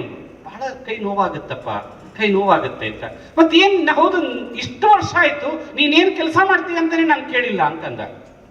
ಏನ್ ಮಾಡ್ತಿರೋದು ನೀನು ಅಂತ ಕೇಳ್ದ. ಅದೆಲ್ಲ ಬೇಡ ಬಿಡಪ್ಪ, ನಾನು ಯಾವುದೋ ಆಸ್ಪತ್ರೆಯಲ್ಲಿ ಇದ್ದೀನಿ, ಅದೆಲ್ಲ ಬೇಡ ಬಿಡು, ನೀನ್ ಚೆನ್ನಾಗಿರು ಸಾಕು, ನೀನ್ ಚೆನ್ನಾಗಿರು ಸಾಕು ಅಂತ ಹೇಳಿದ್ರು ಅವರಮ್ಮ. ಅಲ್ಲಮ್ಮ ನೀನ್ ಹೇಳು, ನನಗೆ ಏನ್ ಮಾಡ್ತಾ ಇದೀಯ ಹೇಳು ಅಂದ್ರು. ಆಗ ಅವರಮ್ಮ ಹೇಳಿದ್ರು, ಈ ತರ ನಾನು ಮಾಡ್ತಾ ಇರೋದು ಅಂತ ಹೇಳಿ. ಅವನಿಗೆ ಅನ್ನಿಸ್ತು, ಛೇ ಇಷ್ಟು ಕಷ್ಟ ಇದೆಯಾ, ಕೈ ಎಲ್ಲ ಹಿಂಗಾಗಿದೆಯಾ ನಮ್ಮಮ್ಮಂದು ಅಂತ ಅನ್ನಿಸ್ತು. ಅವ್ನಿಗೇನು ಅನ್ನಿಸ್ತೋ ಗೊತ್ತಿಲ್ಲ. ಅಲ್ಲಮ್ಮ ನೀನ್ ಯಾಕೆ ಇಷ್ಟು ಈ ತರ ಮಾಡ್ತಾ ಇದೀಯಾ ಅಂತ. ಅವಾಗ ಅವರಮ್ಮ ಹೇಳ್ತಾರೆ, ನಾನು ಈ ಕೆಲಸ ಮಾಡದೇ ಇದ್ರೆ ನೀನ್ ಇವತ್ತು ಊಟ ಮಾಡ್ಲಿಕ್ಕೆ ಆಗ್ತಿರ್ಲಿಲ್ಲ, ನೀನ್ ಬಟ್ಟೆ ಹಾಕೊಳ್ಳಿಕ್ಕೆ ಆಗ್ತಿರ್ಲಿಲ್ಲ, ನಾನು ಅಷ್ಟೆಲ್ಲ ಮಾಡ್ತಾ ಇರೋದ್ರಿಂದ ನಿನಗೆ ಇವೆಲ್ಲ ಕಾಣ್ತಾ ಇರೋದು ಅಂತ. ಅವನಿಗೆ ಅವತ್ತು ಬಹಳ ಬೇಜಾರಾಗ್ಬಿಡ್ತು. ಅವತ್ತು ಊಟನೂ ಮಾಡಲಿಲ್ಲ, ಸುಮ್ಮನೆ ಮಲ್ಕೊಂಡ್ಬಿಟ್ಟ. ಬೆಳಗ್ಗೆ ಬೇಗ ಎದ್ದ, ಏನು ಅನ್ನಿಸ್ತೋ ಗೊತ್ತಿಲ್ಲ, ಕಟಿಂಗ್ ಶಾಪಿಗೆ ಹೋದ. ಯಾವ್ಯಾವುದೋ ಏನೇನೋ ಕಟಿಂಗ್ ಮಾಡಿಸ್ಕೊಂಡಿದ್ನಲ್ಲ ಅದನ್ನೆಲ್ಲ ಕ್ಲೀನಾಗಿ ಕಟಿಂಗ್ ಮಾಡಿಸ್ಕೊಂಡು ನೀಟಾಗಿ ಗುಡ್ ಸ್ಟೂಡೆಂಟ್ ಹೇಗಿರ್ಬೇಕು ಆ ಥರ ಕಟಿಂಗ್ ಮಾಡಿಸ್ಕೊಂಡ. ಅವತ್ತು ಯಾವ್ಯಾವುದೋ ಜೀನ್ಸ್ ಪ್ಯಾಂಟ್ ಹಾಕೊಂಡೋಗಿದ್ದ, ಅದನ್ನೆಲ್ಲ ತೆಗೆದು ಒಂದು ಕ್ಯಾಶುವಲ್ ಡ್ರೆಸ್ ಹಾಕೊಂಡು ಹೋದ. ಹೆಂಗೆಂಗೋ ಇದ್ದವನು ಹೆಂಗೆಂಗೋ ಹೋಗಿಲ್ಲ. ಅವತ್ತು ಒಂಚೂರು ವಿಭೂತಿ ಹಿಂಗೆ ಇಟ್ಕೊಂಡು ಹೋದ, ಹಣೆಗೊಂದು ಕುಂಕುಮನೋ ವಿಭೂತಿನೋ ಇಟ್ಕೊಂಡು ಹೋದ. ಹೋಸತಿ ಹೋದಾಗ ಹಿಂಗೆ ಅಲ್ಲಾಡಿಸ್ತಾ ಹೋದವನು, ಬೈಕ್ನಲ್ಲಿ ಹೋದವನು. ಈ ಸರ್ತಿ ಹಾಗೆಲ್ಲ ಮಾಡಿಲ್ಲ, ಹೋದ ಹುಷಾರಾಗಿ ಒಳಗಡೆ ಹೋದ. ಅವ್ರು ಕಾಯ್ತಾ ಇದ್ರು. ಅವತ್ತು ಹೋಗೋದಕ್ಕೂ ಇವತ್ತು ಒಳಗಡೆ ಬರೋದಕ್ಕೂ ಬಹಳ ವ್ಯತ್ಯಾಸ ಇತ್ತು. ಅವನ ಮುಖದಲ್ಲಿ ಒಂದು ಸ್ವಲ್ಪ ಕಣ್ಣಲ್ಲಿ ಏನೋ ಒಂಚೂರು ಎಮೋಷನ್ಸ್ ಕಾಣ್ತಾ ಇತ್ತು, ಕಣ್ಣಲ್ಲಿ ಗೊತ್ತಾಗ್ತಾ ಇತ್ತು. ಅವ್ರು ಒಳಗಡೆ ಬಂದು ನೋಡಿದ್ರು. ನೋಡಿ, ಏನಪ್ಪ ನಿನ್ನೆ ರಾತ್ರಿ ನೋಡಿದೆ ನಿಮ್ಮಮ್ಮನ ಕೈ ಅಂತ ಕೇಳಿದ್ರು. ನೋಡಿದೆ ಸರ್ ಅಂತ. ಹೇಗಿತ್ತು ಅಂತ ಕೇಳಿದ್ರು. ಅವನು ಅಳ್ಲಿಕ್ಕೆ ಶುರು ಮಾಡ್ದ. ಅವ್ರು ಒಂದೇ ಮಾತು ಹೇಳಿದ್ರು, no more questions, you are selected, ನಾಳೆಯಿಂದ ಕೆಲಸಕ್ಕೆ ಬಂದ್ಬಿಡು. ಯಾಕಂದ್ರೆ ಎಷ್ಟು ಬೇಗ ಸಾಧ್ಯ ಆಗುತ್ತೋ ಅಷ್ಟು ಬೇಗ ನಿಮ್ಮಮ್ಮ ಕೆಲಸಕ್ಕೆ ಹೋಗೋದನ್ನು ತಪ್ಪಿಸು, ನೀನು ದುಡಿಲಿಕ್ಕೆ ಶುರು ಮಾಡು ಅಂತ ಅವ್ರು ಹೇಳಿದ್ರಂತೆ. ಮಕ್ಕಳು ನಾನು ನಿಮ್ಗೆ ಹೇಳ್ತಾ ಇರೋದನ್ನೇ, ನಿಮ್ಮಮ್ಮ ಎಷ್ಟು ಕಷ್ಟಪಡ್ತಾ ಇದ್ದಾರೆ ಅಂತ ಯೋಚನೆ ಮಾಡಿ.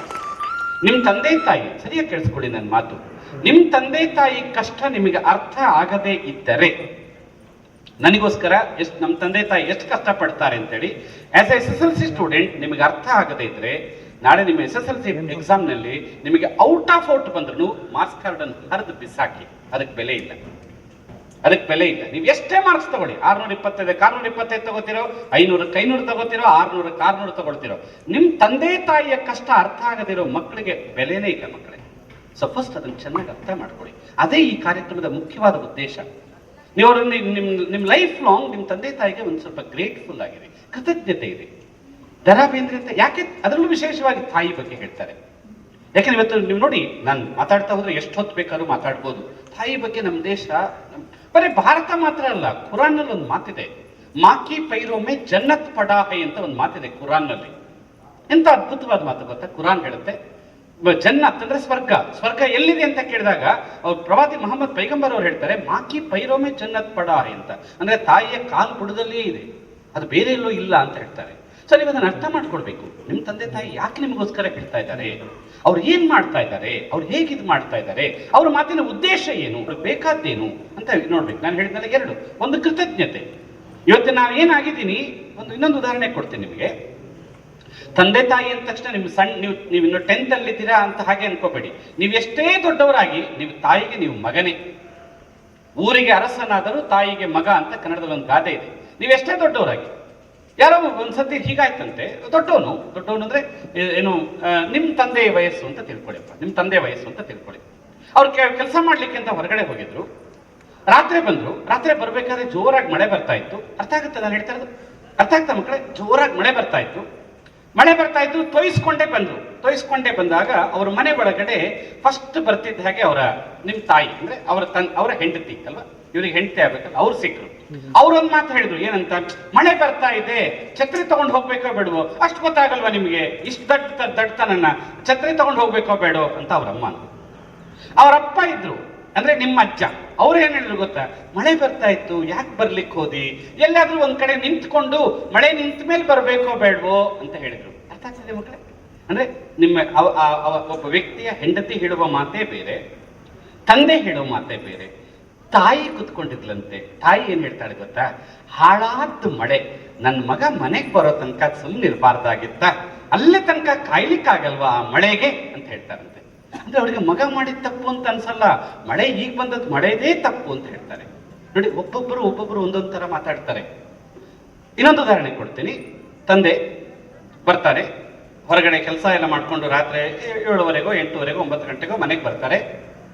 ಮಕ್ಕಳಿದ್ದಾರೆ. ಮಕ್ಕಳ ತಂದೆ ಕೇಳ್ತಾರೆ, ಫಸ್ಟ್ ತಾಯಿ ಅಂದ್ರೆ ಆ ವ್ಯಕ್ತಿಯ ಹೆಂಡತಿ ಕೇಳ್ತಾರೆ, ಯಾಕೆ ಇಷ್ಟು ಲೇಟ್ ಆಗಿ ಬಂದಿ ಅಂತ ಕೇಳ್ತಾರೆ.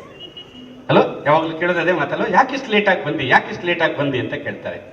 ಮಕ್ಕಳು ಕೇಳ್ತಾರೆ, ಅಪ್ಪ ನಂಗೇನ್ ತಂದಿ ಅಂತ ಕೇಳ್ತಾರೆ. ನೋಡಿ ಎಷ್ಟು ಈಗ ಯಾಕೆ ನಾನು ಈ ಘಟನೆ ಹೇಳ್ತೇನೆ, ಬೇರೆಯವರಿಗೂ ತಾಯಿಗೂ ಏನ್ ವ್ಯತ್ಯಾಸ ಅಂತಿದ್ದೀನಿ. ಅವ್ರ ಆಲೋಚನೆ ಮಾಡೋ ರೀತಿನೇ ಬೇರೆ. ತಾಯಿ ಅನ್ನೋರು ಆಲೋಚನೆ ಮಾಡೋ ರೀತಿನೇ ಬೇರೆ, ಹೆಂಡತಿ ಆಲೋಚನೆ ಮಾಡೋ ರೀತಿ ಬೇರೆ. ಹೆಂಡತಿ ಯಾಕೆ ಇಷ್ಟು ಲೇಟ್ ಆಗಿ ಬಂದಿ ಅಂತ ಕೇಳ್ತಾರೆ. ಮಕ್ಕಳು ಅಪ್ಪ ನನಗೇನ್ ತಂದಿ ಅಂತ ಕೇಳ್ತಾರೆ. ತಾಯಿ ಮಾತ್ರ ಕೇಳ್ತಾಳೆ, ಏನ್ ತಿಂದಿ ಅಂತ ಕೇಳ್ತಾರೆ. ಇಷ್ಟು ಲೇಟ್ ಆಗಿ ಬಂದಿಲ್ಲ, ಏನ್ ತಿಂದಿ. ಯಾಕೆ ನೆನ್ಪಿಟ್ಕೊಳ್ಳಿ, ಯಾಕೆ ಎಷ್ಟು ಸಾಹಿತ್ಯ, ಸಂಸ್ಕೃತ ತಗೊಳ್ತಿರೋ, ಕನ್ನಡ ತಗೊಳ್ತಿರೋ, ಇಂಗ್ಲಿಷ್ ತಗೊಳ್ತಿರೋ, ಹಿಂದಿ ತಗೊಳ್ತಿರೋ, ಎಲ್ಲಾ ಭಾಷೆಗಳಲ್ಲೂ ಯಾಕೆ ತಾಯಿಗೆ ಇಷ್ಟು ಗೌರವ ಕೊಡ್ತಾರೆ ಅಂತ ತಿಳ್ಕೊಳ್ಬೇಕು ನೀವು. ಒಂದ್ಸತಿ ನೀವು ಕೇಳಿದಿರ, ನೀವು ಭಾಗವತ ಅಂತ ಕೇಳಿದಿರ ನೀವು? ಶ್ರೀಕೃಷ್ಣ ಕಥೆ ಎಲ್ಲ ಗೊತ್ತಾ ಮಕ್ಕಳೇ? ಗೊತ್ತಾ? ಚಿಕ್ಕ ಹುಡುಗ ಆಗಿದ್ದಾಗ ಅವನು ಎಲ್ಲಿ ಬೆಳೀತಾ ಇದ್ದ ಯಾರಿಗಾರು ಗೊತ್ತಾ? ಅವನು ಬೆಳೆದ ಜಾಗ ಯಾವುದು ಅಂತ ಗೊತ್ತಾ? ಬೃಂದಾವನ, ಅಥವಾ ಅದಕ್ಕೆ ಇನ್ನೊಂದು ಹೆಸರಿದೆ, ನಂದ ಗೋಕುಲ ಅಂತ ಕರೀತಾರೆ. ಏನಂತಾರೆ? ನಂದ ಗೋಕುಲ. ಸ್ವಲ್ಪ ದೊಡ್ಡವನಾದ್ಮೇಲೆ ಬೃಂದಾವನಕ್ಕೆ ಹೋದ, ಒಂಚೂರು ಎತ್ತರ ಆದ್ಮೇಲೆ ಬೃಂದಾವನಕ್ಕೆ ಹೋದ. ಸಣ್ಣ ಪಾಪು ಇದ್ದಾಗ ಎಲ್ಲಿ ಬೆಳೀತಿದ್ದವನು? ನಂದ ಗೋಕುಲದಲ್ಲಿ ಇದ್ದ. ಗೋಪಿಕೆಯರ ಮನೆಯಲ್ಲಿ ಯಾರು ತಂದೆ ತಾಯಿ ಯಾರು? ಅವನನ್ನು ಸಾಕಿದ ತಂದೆ ತಾಯಿ ಯಾರು? ಯಶೋದೆ ಮತ್ತೆ ಯಾರು? ನಂದ ಅಲ್ವಾ? ನಂದ ಮತ್ತೆ ಯಶೋದೆ ಅವರಿಬ್ಬರು ಅವ್ರ ಮನೆ ಅವ್ರು ಸಾಕಿದ್ರು. ಚಿಕ್ಕ ಹುಡುಗ ತುಂಬಾ ಚೆನ್ನಾಗಿದ್ದ ನೋಡೋದಕ್ಕೆ, ಅದಕ್ಕೆ ಕೃಷ್ಣ ಅಂತ ಕರೆಯೋದು. ಕೃಷ್ಣ ಅಂದ್ರೆ ಎಲ್ಲರನ್ನೂ ಆಕರ್ಷಣೆ ಮಾಡೋನೇ ಕೃಷ್ಣ. ಪುಟ್ಟ ಕೃಷ್ಣ, ಸಣ್ಣ ಪಾಪು, 1-1.5 ವರ್ಷ. ಅವನನ್ನ ಎತ್ಕೊಳ್ಳಿಕ್ಕೆಲ್ಲ ಗೋಪಿಕೆಯರು ಬರೋರು, ಎಲ್ಲರೂ ಬರೋರು. ಚಿಕ್ಕ ಮಗುನ ಎತ್ಕೊಳ್ಳಿಕ್ಕೆ ಅಂತ ಹೋಗೋರು. ಸಣ್ಣ ಮಗು, 1.5-2 ವರ್ಷದ ಮಗುನ ಯಾರು ಬಂದು ಎತ್ಕೊಳ್ಳಿಕ್ಕೆ ಅಂತ ಹೋದ್ರೆ ಆಗ್ತಾನೆ ಇರ್ಲಿಲ್ವಂತೆ. ಅಂದ್ರೆ ಭಾರ ಆಗ್ತಿತ್ತಂತೆ. ಎತ್ಕೊಳ್ಳೋರು ಕಷ್ಟಪಟ್ಟು ಎತ್ಕೊಂಡು, ಅಯ್ಯೋ ನಿಮ್ಮ ಮಗು ಬಹಳ ಭಾರ ಅನ್ನೋರುತ್ತೆ. ಯಶೋದೆ ಬಂದ್ಲಂತೆ. ಯಶೋದೆ ಅವ್ರಿಗಿಂತ ತುಂಬಾ ಫಿಸಿಕಲಿ ವೀಕ್.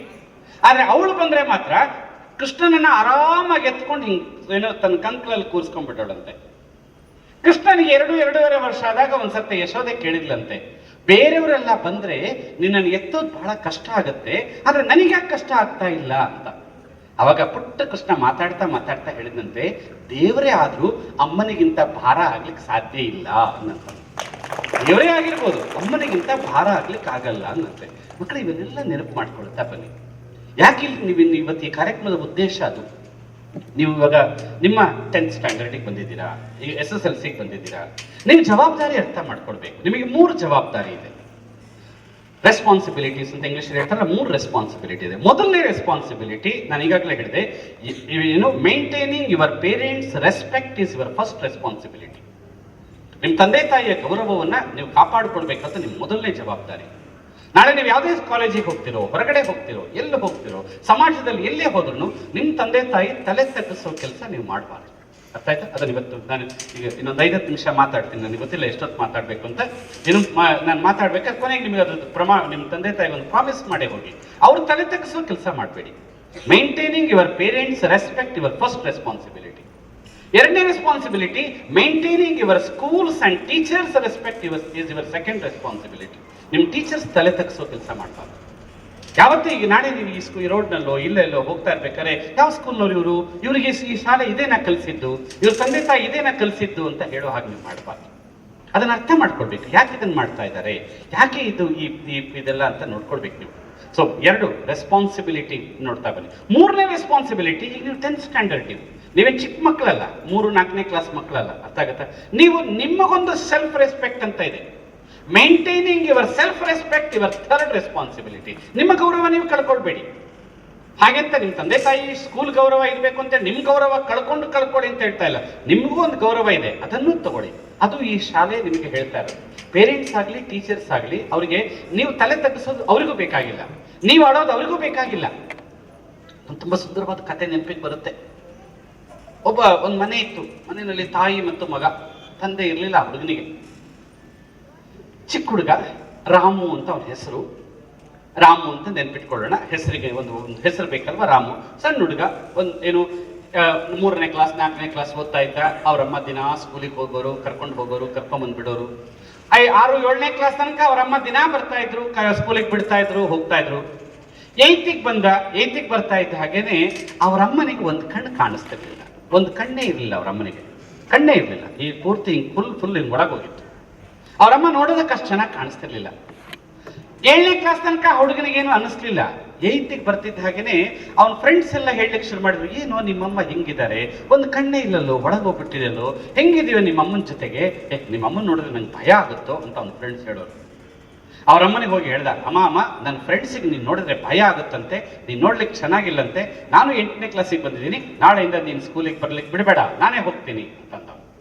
ಅವರಮ್ಮ, ಬ್ಯಾಡೋ, ನಾನು ಬರ್ತೀನೋ, ನೀನು ಬಿಡ್ತೀನೋ ಅಂದರು. ಬರಬೇಡಮ್ಮ, ನೀನು ಬಂದರೆ ನಮ್ಮ ಫ್ರೆಂಡ್ಸಿಗೆಲ್ಲ ಅವ್ರಿಗೆ ಏನೇನೋ ಆಗುತ್ತೆ, ಅವ್ರಿಗೆ ಭಯ ಆಗುತ್ತಂತೆ, ಅವ್ರು ನನ್ನನ್ನು ಮಾತಾಡ್ಸಲ್ಲ, ನೀನು ನೋಡ್ಲಿಕ್ಕೆ ಚೆನ್ನಾಗಿಲ್ಲ ಅಂತ ಹೇಳ್ತಾರೆ, ಅವರಮ್ಮ ಎಷ್ಟು ಚೆನ್ನಾಗಿದ್ದಾರೆ ಗೊತ್ತಾ, ಇವರಮ್ಮ ಎಷ್ಟು ಚೆನ್ನಾಗಿದ್ದಾರೆ ಗೊತ್ತಾ, ನೀನು ನೋಡ್ಲಿಕ್ಕೆ ಚೆನ್ನಾಗಿಲ್ಲ, ನೀನು ಬರಬೇಡಮ್ಮ ಅಂತಂದ.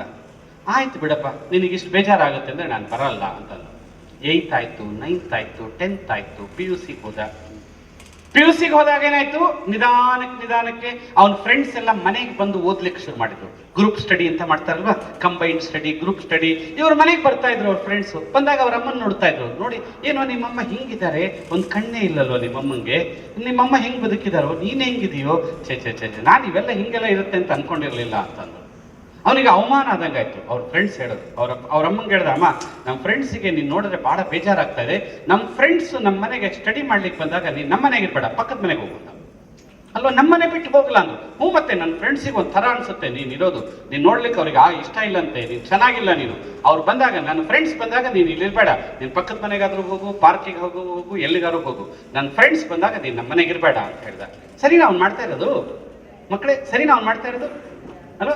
ನೋಡಿ, ಬೆಳೆದ ದೊಡ್ಡವನಾದ, ಚೆನ್ನಾಗಿ ಓದ್ದ, ಕೆಲ್ಸಕ್ಕೆ ಹೋದ, ಕೆಲ್ಸಕ್ಕೆ ಹೋಗಿ ಅಲ್ಲಿಂದ ನೆಕ್ಸ್ಟ್ ಏನೋ ಅವನಿಗೆ ಏನೋ ಒಂದು ಸ್ವಲ್ಪ ಬೇಜಾರು ಅನ್ನಿಸ್ತು. ಅಲ್ಲಿ ಚೆನ್ನಾಗಾದ ಇನ್ನೆಲ್ಲ ಚೆನ್ನಾಗಿ ದುಡಿತಾ ಇದ್ದಾನೆ. ಒಂದು ದಿವಸ ಅವ್ರ ಅಮ್ಮ ಎಲ್ಲೋ ಇದ್ರಲ್ಲ, ಅವ್ರ ಅಮ್ಮನಿಗೆ ಅವನನ್ನು ನೋಡ್ಬೇಕು ಅಂತ ಅನಿಸ್ತು, ಅವನು ನೋಡ್ಬೇಕು, ಮಾತಾಡಿಸ್ಬೇಕು ಅಂತ ಅನಿಸ್ತು. ಅವನಿಗೆ ಅವಾಗ ಫೋನು ಮತ್ತೊಂದು ಎಲ್ಲ ಇರಲಿಲ್ಲ, ಅವ್ರ ಅಮ್ಮನಿಗೆ ಲೆಟ್ರ್ ಬರೀಲಿಕ್ಕೆ ಗೊತ್ತಿರಲಿಲ್ಲ. ಒಂದು ದಿವಸ ಇದ್ದಕ್ಕಿದ್ದ ಹಾಗೆ ಅವನ ಮನೆಗೆ ಬಂದರು. ಅಷ್ಟೊತ್ತಿಗೆ ಈ ಹುಡುಗನಿಗೂ ಮದುವೆನೂ ಆಗಿತ್ತು. ಬಂದು ಅವರಮ್ಮ ಇವನ್ ಮನೆಗೆ ಬಂದ್ರು. ಮನೆಗೆ ಬಂದು ನೋಡ್ತಾರೆ, ಅವನಿದಾನೆ. ಅವರಮ್ಮನಿಗೆ ಚೆನ್ನಾಗಿ ಬೈದ, ನಿನ್ಗೆ ಅಷ್ಟು ಗೊತ್ತಾಗಲ್ವಾ, ನಾನು ನಿನಗೆ ಹೇಳಿದ್ದೀನಿ, ನಿನ್ನ ಮುಖ ತೋರಿಸ್ಬೇಡ, ನೀನು ನೋಡ್ಲಿಕ್ಕೆ ಚೆನ್ನಾಗಿಲ್ಲ ಅಂತ. ನನ್ನ ಹೆಂಡತಿ ನೀನು ನೋಡಿದ್ರೆ ಏನು ಅನ್ಕೋಬೇಕು, ನನ್ನ ಬಾಸ್ ನಿನ್ನ ನೋಡಿದ್ರೆ ಏನು ಅನ್ಕೋಬೇಕು, ಬೇರೆಯವ್ರು ನಿನ್ನ ನೋಡಿದ್ರೆ ಏನು ಅನ್ಕೋಬೇಕು, ನಮ್ಮನೆಗೆ ನೀನು ಬರಲೇಬಾರ್ದಾಗಿತ್ತು. ಹಂಗೆ ನಿನಗೆ ನನ್ನ ನೋಡ್ಬೇಕು ಅಂತಿದ್ರೆ ನಾನೇ ಬರ್ತಿದ್ದೆ ನಿನ್ನ ಹತ್ರ, ನೀನು ಹಿಂಗೆಲ್ಲ ಮಾಡಬಾರ್ದು, ನೀನು ಹಂಗೆ ಹಿಂಗೆ ಅಂತ ಚೆನ್ನಾಗಿ ಬೈದ ಅವ್ರ ಅಮ್ಮಂಗೆ.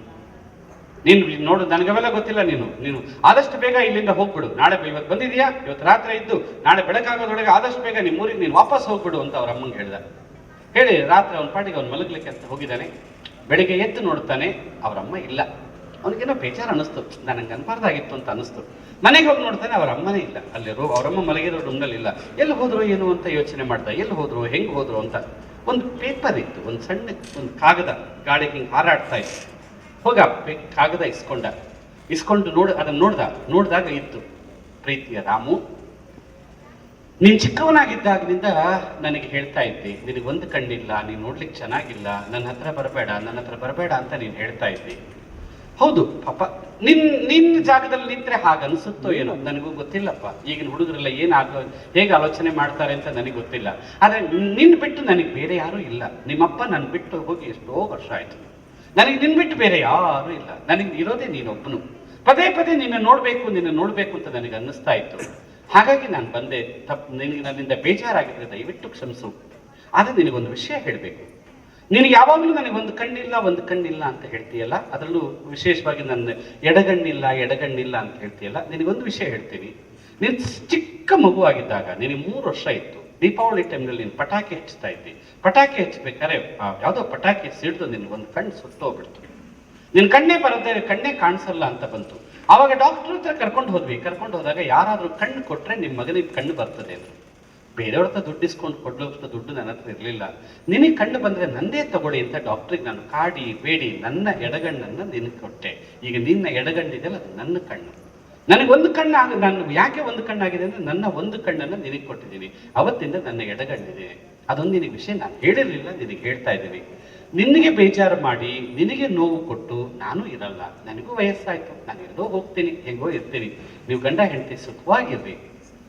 ಬಹುಶಃ ಇದನ್ನೆಲ್ಲ ಓದಿದ ಮೇಲೆ ನಿನಗೇನಾದರೂ ಅಯ್ಯೋ ನಮ್ಮಮ್ಮ ಇಷ್ಟೆಲ್ಲ ಮಾಡಿದಾರ ನನಗೆ ಅಂತ ನಿನಗೇನಾದರೂ ಬೇಜಾರಾದರೆ, ನೀನು ಅಳೋದೇ ಆದರೆ ಎಡಗಣ್ಣಿಂದ ಅಳು, ಬಲಗಣ್ಣಿಂದ ಅಳಬೇಡ. ಯಾಕೆಂದರೆ ಬಲಗಣ್ಣು ನಿನ್ನ ಕಣ್ಣು, ನಿನ್ನ ಕಣ್ಣಿಂದ ಅಳು ಬಂದ್ರೆ ನನಗೆ ಸಹಿಸ್ಲಿಕ್ಕೆ ಆಗಲ್ಲ. ಅಳೋದೇ ಆದ್ರೆ ಎಡಗಣ್ಣಿಂದ ಅಳು, ನನ್ನ ಕಣ್ಣಿಂದ ಅಳು. ನಾನು ಎಷ್ಟೋ ಹತ್ತಿದ್ದೀನಿ, ನಾನು ಇನ್ನೊಂದು ಕಣ್ಣಿಂದಲೂ ಅಳ್ತೀನಿ, ನಿನ್ನ ಕಣ್ಣಿಂದ ಯಾವ ಕಾರಣಕ್ಕೂ ಅಳಬೇಡ ಅಂತ ಅವರಮ್ಮ ಬರೆದಿದ್ರಂತೆ. ಮಕ್ಕಳೇ, ತಾಯಿ ಅನ್ನೋದು ಅದಕ್ಕೆ ಪ್ರಪಂಚದ ಎಲ್ಲ ಶಾಸ್ತ್ರಗಳು, ಎಲ್ಲ ಧರ್ಮ ಗ್ರಂಥಗಳು, ಎಲ್ಲರೂ ಎಂತಹ ಕಟುಕ ಹೃದಯ ಇರೋನು ಕೂಡ. ನೀವು KGF ಅಂತ ಪಿಕ್ಚರ್ ನೋಡಿದ್ದೀರಾ ಅಲ್ವಾ? KGF movie ನೋಡಿದಿರಲ್ಲ?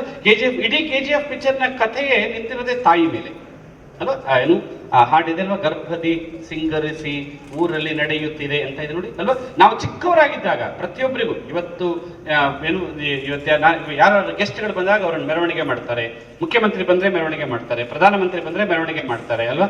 ಆದ್ರೆ ನಿಮ್ಮಮ್ಮ ನೀವು ಹುಟ್ಟೋದಕ್ಕಿಂತ ಮುಂಚೆನೆ ನಿಮಗೆ ಮೆರವಣಿಗೆ ಮಾಡಿ. KGF ಪಿಕ್ಚರ್ ನೆನಪು ಮಾಡ್ಕೊಳ್ಳಿ. ಪ್ರತಿ KGF ಪಿಕ್ಚರ್ ನಲ್ಲಿ ಆ ತಾಯಿ ಹೇಳ್ತಾಳೆ, ನನಗೆ ಬಂಗಾರ ಬೇಕು ಅಂತ ಹೇಳ್ತಾಳೆ. ನಿಮ್ಮಮ್ಮನು ನಿಮ್ಗೆ ಕೇಳ್ತಿರೋದು ಬಂಗಾರನೇ. ಆದ್ರೆ ಕೋಲಾರ ಗೋಲ್ಡ್ ಫೀಲ್ಡ್ ಅಲ್ಲ, ನಿಮ್ ಜೀವನ ಬಂಗಾರದಂತ ಜೀವನ ಆಗ್ಬೇಕು ಅಂತ ಅಷ್ಟೇ ಅವರು. ಅವ್ರಿಗೇನ್ ಬೇಕಾಗಿರೋದು ಏನೋ ಯಾವುದೋ ಜ್ಯುವೆಲರಿ ಶಾಪ್ ನಲ್ಲಿ ಸಿಗೋ ಬಂಗಾರ ಅಲ್ಲ, ನಿಮ್ ಜೀವನ ಬಂಗಾರದಾಗ ಬದುಕಬೇಕು. ಅದು ನೀವು ಅವನು KGF ನಲ್ಲಿ ನೋಡಿ, ಅವನು ಯಶು ಅವರ ಅಮ್ಮನ ಆಸೆ ಈಡೇರಿಸ್ಲಿಕ್ಕೆ ಹೋಗ್ತಾನೆ. ಯಾವ ಮಕ್ಕಳು ತಂದೆ ತಾಯಿಯ ಆಸೆ ಈಡೇರಿಸ್ತಾರೋ ಅವರು ರಾಕಿ ಬಾಯ್ ಆಗ್ತಾರೆ. ಯಾವ ಮಕ್ಕಳಿಗೆ ತಂದೆ ತಾಯಿಯ ಆಸೆ ಏನು ಅಂತ ಗೊತ್ತಾಗಲ್ವೋ, ಅದನ್ನು ಈಡೇರಿಸ್ಲಿಕ್ಕಾಗಲ್ವೋ, ಅವರು ಶೇಕಿ ಬಾಯ್ ಆಗ್ತಾರೆ, ಶೋಕಿ ಬಾಯ್ ಆಗ್ತಾರೆ. ನೆನ್ಪಿಟ್ಕೊಳ್ಬೇಕು. ನೀವು ರಾಕಿ ಬಾಯ್ ಆಗ್ತಿರೋ ಶೇಕಿ ಬಾಯ್ ಆಗ್ತಿರೋ ನೆನ್ಪು ಮಾಡ್ಕೊಳ್ಬೇಕು. ನೀವು ರಾಕಿ ಬಾಯ್ ಆಗ್ಬೇಕು ಅಂದ್ರೆ ನಿಮ್ ತಂದೆ ತಾಯಿ ಆಸೆ ಏನು ಅಂತ ಅರ್ಥ ಮಾಡ್ಕೊಳ್ಬೇಕು. ಅವ್ರಿಗೆ ಬೇರೇನು ಬೇಕಾಗಿಲ್ಲ, ನಿಮ್ ಜೀವನದಲ್ಲಿ ನಿಮಗೊಂದು ಗೌರವ ಬೇಕು. ಈಗ ಯಾವ ಎಕ್ಸಾಮ್ ಕಟ್ತಾ ಇದ್ದೀರಾ, ಯಾವ ಕ್ಲಾಸಲ್ಲಿ ಇದ್ದೀರಾ, ಚೆನ್ನಾಗಿ ಓದಿ ಮಕ್ಕಳೇ. This the first step. ಇನ್ನು ಬೇಗ ಮಾಡಿದ್ದಾರೆ ನಿಮಗೆ. ನಮ್ಮ ಸ್ಕೂಲಲ್ಲೆಲ್ಲ ನಾವು ಫೆಬ್ರವರಿನಲ್ಲಿ ಈ ಕಾರ್ಯಕ್ರಮ ಮಾಡ್ತೇವೆ. ಈ ಕಾರ್ಯಕ್ರಮ ಫೆಬ್ರವರಿನಲ್ಲಿ ಮಾಡ್ತೇವೆ, ಎಕ್ಸಾಮ್ ಹತ್ರ ಬಂದಿರ್ತದೆ ಅಂತ ಮಾಡ್ತೇವೆ. ಈ ಸ್ಕೂಲ್ನವರು ಬೇಗ ಮಾಡ್ತಾ ಇದ್ದಾರೆ. It's good. ನೀವು ಇವತ್ತಿಂದ ನೀವು ಹೇಗಿದ್ರೋ ಗೊತ್ತಿಲ್ಲ, ಇಲ್ಲಿ ತನಕ ನೀವು ಹೇಗಿದ್ರೋ ಗೊತ್ತಿಲ್ಲ. ಇನ್ನು ಮೇಲೆ ನಿಮ್ಮ ತಂದೆ ತಾಯಿ ಹೇಗಿದ್ದಾರೆ ಅದನ್ನ ನೋಡ್ಬೇಕು. ನಾನು ಯಾವಾಗಲೂ ಮಕ್ಕಳಿಗೆ ಹೇಳ್ತಿರ್ತೀನಿ, ಯಾವ್ದು ಸರಿ ಯಾವ್ದು ತಪ್ಪು. ಈಗ ನೀನು ಮೊಬೈಲ್ ನೋಡೋದು ಸರಿಯಾ ತಪ್ಪ, ಮಾತನಾಡೋದು ಸರಿಯಾ ತಪ್ಪ, ಫ್ರೆಂಡ್ ಜೊತೆಗೆ ಹೋಗೋದು ಸರಿಯಾ ತಪ್ಪ, ಯಾರೋ ನಿಮ್ಮನ್ನು ಕರೀತಾರೆ ಅಲ್ಲಿ ಹೋಗೋದು ಸರಿಯಾ ತಪ್ಪ, ಇನ್ನೊಂದು ಸರಿಯಾ ತಪ್ಪ ಅಂತ ಒಂದು ಪ್ರಶ್ನೆ ಬರ್ತದೆ. ಯಾವುದು ಸರಿ ಯಾವುದು ತಪ್ಪು ಅಂತ ಕೇಳಿದೆ, ಯಾವುದನ್ನ ನೀವು ಮಾಡಿದ್ದೀರಿ ಅಂತ ಗೊತ್ತಾದ್ರೆ ನಿಮ್ಮ ತಂದೆ ತಾಯಿ ವೆರಿ ಗುಡ್ ಅಂತ ಹೇಳ್ತಾರೋ ಅದು ಸರಿ. ಸಿಂಪಲ್. ನಾನು ನಿಮಗೆ ಅವ್ರು ಹೇಳ್ದಂಗೆ ಕೇಳಿ, ಭಗವದ್ಗೀತೆ ಹೇಳ್ದಂಗೆ ಕೇಳಿ, ರಾಮಾಯಣ ಹೇಳ್ದಂಗೆ ಕೇಳಿ, ಮಹಾಭಾರತ ಹೇಳ್ದಂಗೆ ಕೇಳಿ ಅಂತ ಹೇಳ್ತಾ ಇಲ್ಲ. ಅಮ್ಮ ನಾನು ಈ ತರ ಮಾಡಿದೆ ಅಂತ ನೀವು ಹೇಳಿದಾಗ ನಿಮ್ಮಮ್ಮ ವೆರಿ ಗುಡ್ ಮಗನೇ, ವೆರಿ ಗುಡ್ ಮಗಳೇ ಅಂತ ಹೇಳಿದ್ರೆ ಅದನ್ನ ಮಾಡಿ ಮಕ್ಕಳೇ. ಆ ಥರದ್ದು ಏನಿದೆ ಅದನ್ನ ಮಾಡ್ತಾ ಬನ್ನಿ ಇವತ್ತಿಂದ. ಯಾವುದನ್ನ ಹೇಳಿದ್ರೆ ನಿಮ್ಮ ತಂದೆ ತಾಯಿ ಹಂಗೆ ಮಾಡಬಾರ್ದಾಗಿತ್ತು, ಸ್ವಲ್ಪ ಯೋಚನೆ ಮಾಡ್ಬೇಕಾಗಿತ್ತು, ನೀನು ಹೀಗೆ ಮಾಡ್ತೀಯ ಅಂತ ಅನ್ಕೊಂಡಿರ್ಲಿಲ್ಲ ಅಂತ ಹೇಳಿದ್ರೆ ಅದನ್ನ ಮಾಡೋದನ್ನ ಕಮ್ಮಿ ಮಾಡ್ತಾ ಬನ್ನಿ. ಬಿಡ್ತಾ ಬಿಡ್ತಾ ಬಿಡ್ತಾ ಅಷ್ಟೇ. ಅದು ಈ ಕಾರ್ಯಕ್ರಮದಿಂದ ಆಗ್ಬೇಕಾದ ಮೊದಲನೇದು. ತಂದೆ ತಾಯಿ ನೆನಪು ಮಾಡ್ಕೊಳ್ಳಿ, ಯಾಕೆ ಹಿಂಗೆ ಮಾಡ್ತಾ ಇದ್ದಾರೆ, ಏನಿದು, ಯಾಕೆ ಅಂತ ನೋಡ್ತಾ ಬನ್ನಿ. ದರಾ ಬೇಂದ್ರೆ ಅಂತ ಗೊತ್ತಾ ನಿಮಗೆ? ಅವ್ರದ್ದು ಪದ್ಯ ಇದೆಯಲ್ವಾ ನಿಮಗೆ? ಹಕ್ಕಿ ಹಾರುತ್ತದೆ ನೋಡಿದಿರ ಪದ್ಯ ಇದೆಯಲ್ವಾ ನಿಮಗೆ? ದರಾ ಬೇಂದ್ರೆ ಅವ್ರೊಂದು ಪದ್ಯ, ಅವರಿಗೆ ಜ್ಞಾನಪೀಠ ಪ್ರಶಸ್ತಿ ಸಿಕ್ತು. ಗೊತ್ತಾ ನಿಮಗೆ? ಯಾವ ಪುಸ್ತಕಕ್ಕೆ ಸಿಕ್ತು? ಯಾವುದು? ನಾಲ್ಕು ತಂತಿ ಅಲ್ವಾ? ನಾಲ್ಕು ತಂತಿ ಪುಸ್ತಕಕ್ಕೆ ಜ್ಞಾನಪೀಠ ಪ್ರಶಸ್ತಿ ಸಿಕ್ತು. ಅವರಿಗೆ ಸನ್ಮಾನ ಮಾಡಿದ್ರು. ಜ್ಞಾನಪೀಠ ಪ್ರಶಸ್ತಿ ಸಿಕ್ಕಾಗ ಸನ್ಮಾನ ಮಾಡಿದ್ರು. ಸನ್ಮಾನ ಮಾಡಿದಾಗ ಅವ್ರೊಂದು ಪದ್ಯ ಬರೀತಾರೆ, ಅವ್ರ ಅಮ್ಮನ ಬಗ್ಗೆ ಪದ್ಯ ಬರೀತಾರೆ. ಅವ್ರ ತಾಯಿ ಹೆಸರು ಅಂಬಿಕೆ ಅಂತ, ಅದಕ್ಕೆ ಅಂಬಿಕಾ ತನಯ ದತ್ತ ಅಂತ ಅವರ ಕಾವ್ಯನಾಮ. ಬಹಳ ಕಷ್ಟದಿಂದ ಬೆಳೆದು ಬಂದಿರೋರು ಅವರು. ಅವ್ರೊಂದು ಪದ್ಯ ಬರೀತಾರೆ, ಎಷ್ಟು ಚಂದ ಬರೀತಾರೆ ಗೊತ್ತಾ? ಆ ಪದ್ಯದಲ್ಲಿ ಬಹಳ ಚೆನ್ನಾಗಿ ಬರೀತಾರೆ. ತಾಯಿ ಮಾಯೆ ಅಂಬಿಕೆ ನಿನ್ನ ತನಯ ದತ್ತನು, ಅಂದ್ರೆ ತಾಯಿ ಓ ಅಂಬಿಕೆ ನಿನ್ನ ತನಯ ದತ್ತನು, ನೀನ್ ಇತ್ತುದನೇ ಇತ್ತನು, ನೀನ್ ನನಗೇನ್ ಕೊಟ್ಟಿದ್ದೆ ಅದನ್ನ ನಾನು ನಿನಗೆ ಕೊಟ್ಟಿದ್ದೀನಿ ಅಂತ ಹೇಳ್ತಾರೆ. ನಾನು ಇವತ್ತು ಏನೇನೋ ಪದ್ಯ ಬರ್ದಿರ್ಬೋದು. ನಾನು ಇವತ್ತು ನೀವು ನೋಡಿ ಬಹಳ ಜನ ಮಕ್ಕಳು ಸರಿಯಾಗಿ ನಾನು ಬೇಂದ್ರೆ ಪೂರ್ತಿ ಹೇಳಿ ಈ ವಿಷಯಕ್ಕೆ ಬರ್ತೀನಿ. ನಿನ್ನ ತನಯ ದತ್ತನು ನೀನಿತ್ತುದನೇ ಇತ್ತನು, ನಾ ಬರೆಯುವುದಲ್ಲ ಸೋಜಿಗ, ನೀನಿದ್ದರೆ ನನಗೆ ಈ ಜಗ ಅಂತ ಬರೀತಾರ. ನಾನು ಬರೆಯೋ ದೊಡ್ಡ ಆಶ್ಚರ್ಯ ಅಲ್ಲ, ನೀನೇ ಇಲ್ಲದೆ ಇದ್ರೆ ನನಗೆ ಈ ಜಗತ್ತೇ ಇರಲಿಲ್ಲ ಅಂತ ಬರೀತಾರ. ನಾವೇನ್ ತಿಳ್ಕೊಂಡಿದೀವಿ ನೋಡಿ, ನಿಮ್ಮ ಏಜ್ ಅಲ್ಲಿ ಫ್ರೆಂಡ್ಸೇ ನಿಮಗೆ ಮುಖ್ಯ ಆಗ್ತಾರೆ ಮಕ್ಕಳೇ. ಫ್ರೆಂಡ್ಸ್ ಅನ್ನು ದ್ವೇಷ ಮಾಡಿ ಅಂತ ನಾನು ಹೇಳ್ತಾ ಇಲ್ಲ, ಫ್ರೆಂಡ್ಸ್ ಅನ್ನು ಇಟ್ಕೋಬೇಡಿ ಅಂತ ಹೇಳ್ತಾ ಇಲ್ಲ. ನಿಮ್ಮ ಏಜ್ ಅಲ್ಲಿ ಫ್ರೆಂಡ್ಸ್ ಬೇಕು. ಯು ಆರ್ ಇನ್ ಟೀನೇಜ್ ಅಲ್ಲಿ ಫ್ರೆಂಡ್ಸ್ ಬೇಕು. ಆದ್ರೆ ಫ್ರೆಂಡ್ ಅನ್ನೋ ಶಬ್ದ ನೋಡಿ, ಯಾವುದೇ ಫ್ರೆಂಡ್ ಅಂತ ಬರ್ಕೊಳ್ಳಿ, ಬಾಯ್ ಫ್ರೆಂಡ್ ಅಂತ ಬರೀರಿ, ಗರ್ಲ್ ಫ್ರೆಂಡ್ ಅಂತ ಬರೀರಿ, ಬೆಸ್ಟ್ ಫ್ರೆಂಡ್ ಅಂತ ಬರೀರಿ, ಕ್ಲೋಸ್ ಫ್ರೆಂಡ್ ಅಂತ ಬರೀರಿ, ಯಾವುದೇ ಫ್ರೆಂಡ್ ಅಂತ ಬರೀರಿ. ಎಲ್ಲಾ ಫ್ರೆಂಡಿಗೂ ಒಂದು ಎಂಡ್ ಅಂತ ಇದೆ. ಎಲ್ಲಾ ಫ್ರೆಂಡ್ಗೂ ಒಂದು ಎಂಡ್ ಇದೆ. ಹೂ ಎವರ್ ಹಿ ಮೇ ಬಿ. ತೆಲುಗಿನಲ್ಲಿ ಒಂದು ಮಾತಿದೆ, ಫಂಡ್ ಉಂಟೆ ಫ್ರೆಂಡ್ಸ್ ಉಂಟಾರು ಅಂತ. ಅರ್ಥ ಆಯ್ತಾ? ಫಂಡ್ಸ್ ಉಂಟೆ ಫ್ರೆಂಡ್ಸ್ ಏನು, ಫಂಡ್ ಉಂಟೆ ಫ್ರೆಂಡ್ಸ್ ಉಂಟಾರು. ನಿಮ್ಮ ಹತ್ರ ದುಡ್ಡಿದ್ರೆ ಮಾತ್ರ ಫ್ರೆಂಡ್ಸು, ನಿಮ್ಮ ಹತ್ರ ದುಡ್ಡಿಲ್ಲ ಅಂದ್ರೆ ಫ್ರೆಂಡ್ಸ್ ಇಲ್ಲ. ಜೇಬ್ನಲ್ಲಿ ದುಡ್ಡಿದ್ರೆ ಹಲೋ ಹಲೋ ಹಲೋ ಅಂತಾರೆ, ದುಡ್ಡಿಲ್ಲ ಅಂದ್ರೆ ಚಲೋ ಚಲೋ ಚಲೋ ಅಂತಾರೆ. ದುಡ್ಡೇ ಇಲ್ಲದೆ ಇದ್ದಾಗಲೂ ನಿಮ್ಮ ಹತ್ರ ಬರೋದು ನಿಮ್ಮ ತಂದೆ ತಾಯಿ ಮಾತ್ರ, ಇನ್ಯಾರೂ ಅಲ್ಲ. ಇನ್ಯಾರೂ ಬರೋಲ್ಲ ನಿಮ್ಮ ಹತ್ರ. ನಿಮ್ಮ ಅಣ್ಣ ತಮ್ಮ ಬರ್ತಾರಲ್ಲ ನನಗೆ ಗೊತ್ತಿಲ್ಲ, ನಿಮ್ಮ ತಂದೆ ತಾಯಿ ಮಾತ್ರ ಬರ್ತಾರೆ. ಯಾವುದೊಬ್ರು ಲಾ ಕಾಲೇಜಲ್ಲಿ ಪಾಠ ಮಾಡ್ತಾ ಇದ್ರಂತೆ, ಲೆಕ್ಚರರ್ ಪಾಠ ಮಾಡ್ತಾ ಇದ್ರಂತೆ. ಪಾಠ ಮಾಡ್ಬೇಕಾದ್ರೆ ಹೇಳಿದಂತೆ, ಮನುಷ್ಯ ತಪ್ಪು ಮಾಡಿದ್ರೆ ಅವನನ್ನು ಕ್ಷಮಿಸೋ ಕೋರ್ಟ್ ಯಾವುದೂ ಇಲ್ಲ ಅಂತ ಹೇಳಿದಂತೆ. ಅವಾಗ ಯಾರೋ ಹೇಳಿದಂತೆ, ಇಲ್ಲ ಸರ್, ಒಂದು ಕೋರ್ಟ್ ಇದೆ ಸರ್, ತಾಯಿಯ ಹೃದಯ ಅನ್ನೋ ಒಂದು ಕೋರ್ಟ್ ಇದೆ, ಅದು ಎಲ್ಲವನ್ನು ಕ್ಷಮಿಸುತ್ತೆ ಸರ್ ಅಂತ ಹೇಳಿದಂತೆ. ಅವಾಗ ಪ್ರೊಫೆಸರ್ ಹೇಳಿದಂತೆ, ಇಲ್ಲಪ್ಪ, ಅದನ್ನ ಅರ್ಥ ಮಾಡ್ಕೊಳ್ಳೋ ಶಕ್ತಿ ನಮ್ಮ ಪುಸ್ತಕಕ್ಕೂ ಇಲ್ಲ ಅಂತ. ಅರ್ಥ ಆಗುತ್ತೆ? ಸೊ ತಂದೆ ತಾಯಿ ಫ್ರೆಂಡ್ಸ್ ಹಿಂದೆ ನಾವು ಹೋಗ್ತೀವಿ. ಫ್ರೆಂಡ್ಸ್ ಕೆಟ್ಟವರು, ಅವ್ರ ಹಿಂದೆ ಹೋಗ್ಬೇಡಿ ಅಂತ ನಾನು ಹೇಳ್ತಾ ಇಲ್ಲ, ಒಂದು ಲಿಮಿಟ್ ಇಟ್ಕೊಳ್ಳಿ. ಫ್ರೆಂಡ್ಸಿಗಿಂತ ಮುಖ್ಯ ನಿಮಗೆ ತಂದೆ ತಾಯಿ. ಇಂಗ್ಲೀಷಲ್ಲಿ ಒಂದು ತುಂಬಾ ಸುಂದರವಾದ ಮಾತಿದೆ, ಯಾವ ಪುಣ್ಯಾತ್ಮ ಅದನ್ನು ಬರೋದ್ನೋ ಗೊತ್ತಿಲ್ಲ. ನಿಮಗೆ ಇವಾಗ ಫ್ರೆಂಡ್ಸ್ ಅಂದ್ರೆ ತುಂಬಾ ಚೆನ್ನಾಗಿ ಕಾಣ್ತಾರೆ, ಅವ್ರು ಹೇಳೋ ಮಾತು ಚೆನ್ನಾಗಿ ಕಾಣಿಸುತ್ತೆ, ಅವ್ರ ಜೊತೆಗೆ ಮಾತಾಡ್ಬೇಕು ಅನ್ಸುತ್ತೆ, ಅವ್ರ ಜೊತೆ ಹೋಗ್ಬೇಕು ಅಂತ ಅನ್ಸುತ್ತೆ, ಅವ್ರ ಜೊತೆ ಇರ್ಬೇಕು, ಸಮಯ ಇರ್ಬೇಕು ಅಂತ ಅನ್ಸುತ್ತೆ. Friends are like poem. Friends are like poem, they are attractive ಅಲ್ವಾ? Friends are like poem, but parents are alphabet ಅಂತ ಕರೀತಾರೆ. Parents are alphabet. ಅವರೇ ಇಲ್ದಿದ್ರೆ ಯಾವ ಪೋಯಮ್ಮು? ಆಲ್ಫಾಬೆಟ್ ಇಲ್ಲ ಅಂದ್ರೆ ಯಾವ ಕವಿತಾನೆ ಪೋಯಂ ಬರೀಲಿಕ್ಕಾಗತ್ತೆ? ನಾವು ಪೋಯಂ ಎಷ್ಟು ಚೆನ್ನಾಗಿದೆ ಅಂತ ನೋಡ್ತೀವಿ, ಆಲ್ಫಾಬೆಟ್ ಮರ್ತು ಬಿಡ್ತೀವಿ. ಹಣ್ಣು ನೋಡ್ತೀವಿ, ಬೇರನ್ನು ಮರ್ತು ಬಿಡ್ತೀವಿ. ಈ ಕಾರ್ಯಕ್ರಮ ಅದು ತಂದೆ ತಾಯಿ ಬೇರು ಮಕ್ಕಳೇ. ಗುರುಗಳು ನಿಮ್ಮ ಆ ಮರದ ಒಂದು ಏನು ಸ್ಟೆಮ್ ಅಂತ ಹೇಳ್ತೀವಲ್ಲ, ಕಾಂಡ ಇದ್ದ ಹಾಗೆ. ಕಾಂಡ ಅಂದ್ರೆ ಗೊತ್ತಾಗುತ್ತಾ? ಏನು ಸ್ಟೆಮ್, ಅದು ದೊಡ್ಡ ಕಾಂಡ ಇದ್ದ ಹಾಗೆ. ಯಾಕಂದ್ರೆ ಅವ್ರು ನಿಮ್ಮ ಇಡೀ ಲೈಫ್ ನಿಂತ್ಕೊಳ್ಳಿಕ್ಕೆ ಅದು ಕಾರಣ. ಫ್ರೆಂಡ್ಸ್ಗಳೆಲ್ಲ ಆ ಮರದ ಬ್ರಾಂಚ್ಗಳು. ನಿಮ್ಮ ಜೀವನ, ನಿಮ್ಮ ಲೈಫ್ ಅನ್ನೋದು ಭವಿಷ್ಯ, ಅದನ್ನೋದು ಒಂದು ಹೂವು. ಬೇರು ಸರಿ ಇಲ್ಲದೆ ಇದ್ರೆ, ಬೇರು ನಿಮಗೆ ನೀರು ಕೊಡದೇ ಇದ್ದಿದ್ರೆ, ಕಾಂಡ ನಿಮ್ಮನ್ನು ಹಿಡಿದು ಇಟ್ಕೊಳ್ದೇ ಇದ್ದಿದ್ರೆ, ನೀವು ಏನೂ ಅಚೀವ್ ಮಾಡ್ಲಿಕ್ಕೆ ಆಗಲ್ಲ. ಈ ಕಾರ್ಯಕ್ರಮ ಅಂತಹ ಕಾರ್ಯಕ್ರಮ. ನಿಮ್ಮ ತಂದೆ ತಾಯಿಗಳನ್ನ ಗೌರವಿಸೋ ಕಾರ್ಯಕ್ರಮ. ನಿಮ್ಮ ತಂದೆ ತಾಯಿಗಳನ್ನ ಪೂಜೆ ಮಾಡೋದು. ಇವತ್ತು ನೀವು ಪೂಜೆ ಮಾಡಿದ್ರಿ, ಇವತ್ತು ಪಾದ ಪೂಜೆ ಮಾಡಿದಿರಿ. ಯಾಕೆ ಪೂಜೆ ಮಾಡಿದಿರಿ? ತಂದೆ ತಾಯಿಗಳಲ್ಲಿ ದೇವರನ್ನು ನೋಡ್ತಾ ಇದ್ದೀರಾ. ದೇವರಿಗಿರೋ ಯಾವ ಗುಣಗಳಿದೆಯೋ ಅದೆಲ್ಲ ಗುಣಗಳು ತಂದೆ ತಾಯಿಗಿದೆ. ದೇವರು ಕೊಡ್ತಾನೆ, ತಂದೆ ತಾಯಿಯನ್ನು ಕೊಡ್ತಾರೆ. ದೇವರಿಗೆ 2 ಗುಣ ಇದೆ, ಬೇರೆ ಯಾರಿಗೂ ಇಲ್ಲದೆ ಇರೋ ಗುಣ ದೇವರಿಗಿದೆ. ಏನಿದೆ? ಇಂಗ್ಲಿಷಲ್ಲಿ ಹೇಳ್ತೀನಿ, ಗಿವಿಂಗ್ ಅಂಡ್ ಫಾರ್ ಗಿವಿಂಗ್ ಅಂತ ಹೇಳ್ತಾರೆ. ಕೊಡುವುದು, ಕ್ಷಮಿಸುವುದು, ಕೊಡುವುದು, ಕ್ಷಮಿಸುವುದು. ತಂದೆ ತಾಯಿಗೂ ಅದೇ ಗುಣ ಇದೆ. ಅವರು ಕೊಡ್ತಾರೆ, ಕ್ಷಮಿಸ್ತಾರೆ, ಕೊಡ್ತಾರೆ, ಕ್ಷಮಿಸ್ತಾರೆ. ಅರ್ಥ ಆಗುತ್ತಾ? ಟೀಚರ್ಸು ಹಾಗೆ, ಅವರು ಕೊಡ್ತಾರೆ, ಕ್ಷಮಿಸ್ತಾರೆ. ಟೀಚರ್ಸ್ ಇವತ್ತು ನಾನು ಟೀಚರ್ ಆಗಿ 25-26 ವರ್ಷ ಪಾಠ ಮಾಡಿದ್ದೀನಿ. ನಿಮಗೇನು ಅನ್ಸುತ್ತೆ? ಬರ್ತಾರೆ, ಅವ್ರಿಗೇನು ಎಷ್ಟೋ ಜನ ಹೇಳ್ತಾರೆ, ಏನ್ರಿ ಟೀಚರ್ಸಿಗೆ ಏನ್ರಿ ಅವ್ರೇನು ಮಳೆನಲ್ಲಿ ನೆನೆಯಲ್ಲ, ಬಿಸಿಲಲ್ಲಿ ಒಣಗಲ್ಲ, ಅವ್ರಿಗೇನ್ರಿ ಆರಾಮಿದ್ದಾರೆ ಅಂತೇಳಿ ನಿಮ್ಗೆ ಗೊತ್ತಾಗಲ್ಲ ಮಕ್ಕಳೇ. 5 ಪೀರಿಯಡ್ 6 ಪೀರಿಯಡ್ ಪಾಠ ಮಾಡಿ ನಿಮ್ಮ ಟೀಚರ್ಸ್ ಮನೆಗೆ ಹೋದ್ರೆ ಅವರ ಸ್ವಂತ ಮಕ್ಕಳೇ ಬಂದು ಮಾತಾಡ್ಸಿದ್ರು ಅರ್ಧ ಗಂಟೆನೋ 3/4 ಗಂಟೆ ಬಿಟ್ಟು ಮಾತಾಡ್ತಾರೆ. ಯಾಕಂದ್ರೆ ಮಾತಾಡಿ ಗಂಟ್ಲು ಹೋಗಿರ್ತದೆ. ಚಾಕ್ ಪೀಸಲ್ಲಿ ಬೋರ್ಡ್ ಮೇಲೆ ಬರೆದು ಎಷ್ಟೋ ಟೀಚರ್ಸಿಗೆ ಡಸ್ಟ್ ಅಲರ್ಜಿ ಬಂದಿರ್ತದೆ. ದಾವಣಗೆರೆಯಲ್ಲಿ ಒಬ್ರು ಡಾಕ್ಟರ್ ಇದ್ದಾರೆ, ಶಿವಕುಮಾರ್ ಅಂತ. ಅವರು ENT ಸ್ಪೆಷಲಿಸ್ಟ್. ENT ಅಂದ್ರೆ ಗೊತ್ತಾಗುತ್ತೆ? Ears, nose and throat, ENT. ಅವರ ಆಸ್ಪತ್ರೆಯಲ್ಲಿ ಟೀಚರ್ಸಿಗೆ ಫ್ರೀ. ಅವ್ರ ಆಸ್ಪತ್ರೆಗೆ ಯಾರೇ ಹೋದ್ರು ಟೀಚರ್ಸಿಗೆ free.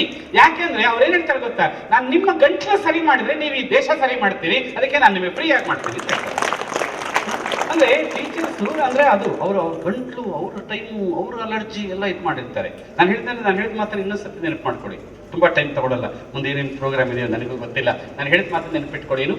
Parents and teachers are dedicating their today for your tomorrow. ನಿಮ್ಮ ನಾಳೆಗಳಿಗಾಗಿ ಅವರು ಇವತ್ತನ್ನು ತ್ಯಾಗ ಮಾಡ್ತಾ ಇದ್ದಾರೆ. ನಿಮ್ಮ ಲೈಫಲ್ಲಿ 2-3 ವಿಷಯಗಳು ತುಂಬಾ ಮುಖ್ಯ. ಒಂದು ತಾಯಿಯ ಮಡಿಲು, ಇನ್ನೊಂದು ತಂದೆಯ ಹೆಗಲು. ಇದೆರಡು ತುಂಬಾ ಮುಖ್ಯ. ತಾಯಿಯ ಮಡಿಲು ಎಷ್ಟು ಮುಖ್ಯನೋ ತಂದೆಯ ಹೆಗಲು ಅಷ್ಟೇ ಮುಖ್ಯ. ತಾಯಿಯ ಜೋಗುಳ ಎಷ್ಟು ಮುಖ್ಯನೋ ತಂದೆಯ ಬೈಗುಳನೂ ಅಷ್ಟೇ ಮುಖ್ಯ ಮಕ್ಕಳೇ. ಅರ್ಥ ಆಗುತ್ತಾ? ನಿಮ್ಮನ್ನ ತಾಯಿಯ ಜೋಗುಳ ಎಷ್ಟು ಬೆಳೆಸಿರ್ತದೆಯೋ ತಂದೆಯ ಬೈಗುಳವೂ ಅಷ್ಟೇ ಮುಖ್ಯ. ಅದು ಅಷ್ಟೇ, ಅದು ಬೇಕು. ಅದು ನಮ್ಮನ್ನು ಬೆಳೆಸಿರ್ತದೆ. ತನ್ನ ತಾಯಿ ಕೊಡುವ ತುತ್ತು, ಕೈ ತುತ್ತು ಎಷ್ಟು ಮುಖ್ಯನೋ ತಂದೆ ಕೊಡುವಂತಹ ಬೆತ್ತ ಕೂಡ ಅಷ್ಟೇ ಮುಖ್ಯ. ತಂದೆ ಕೊಡುವ ಎಚ್ಚರಿಕೆ, ತಂದೆ ಕೊಡುವ ಪೆಟ್ಟು ಇದೆಲ್ಲ ಅದು ಕೂಡ ಅಷ್ಟೇ ಮುಖ್ಯ. ಅದೆಲ್ಲವೂ ನಿಮಗೆ ಗೊತ್ತಿಲ್ಲದೆ ನಿಮ್ಮನ್ನು ಇವತ್ತು ಬೆಳೆಸಿರ್ತದೆ.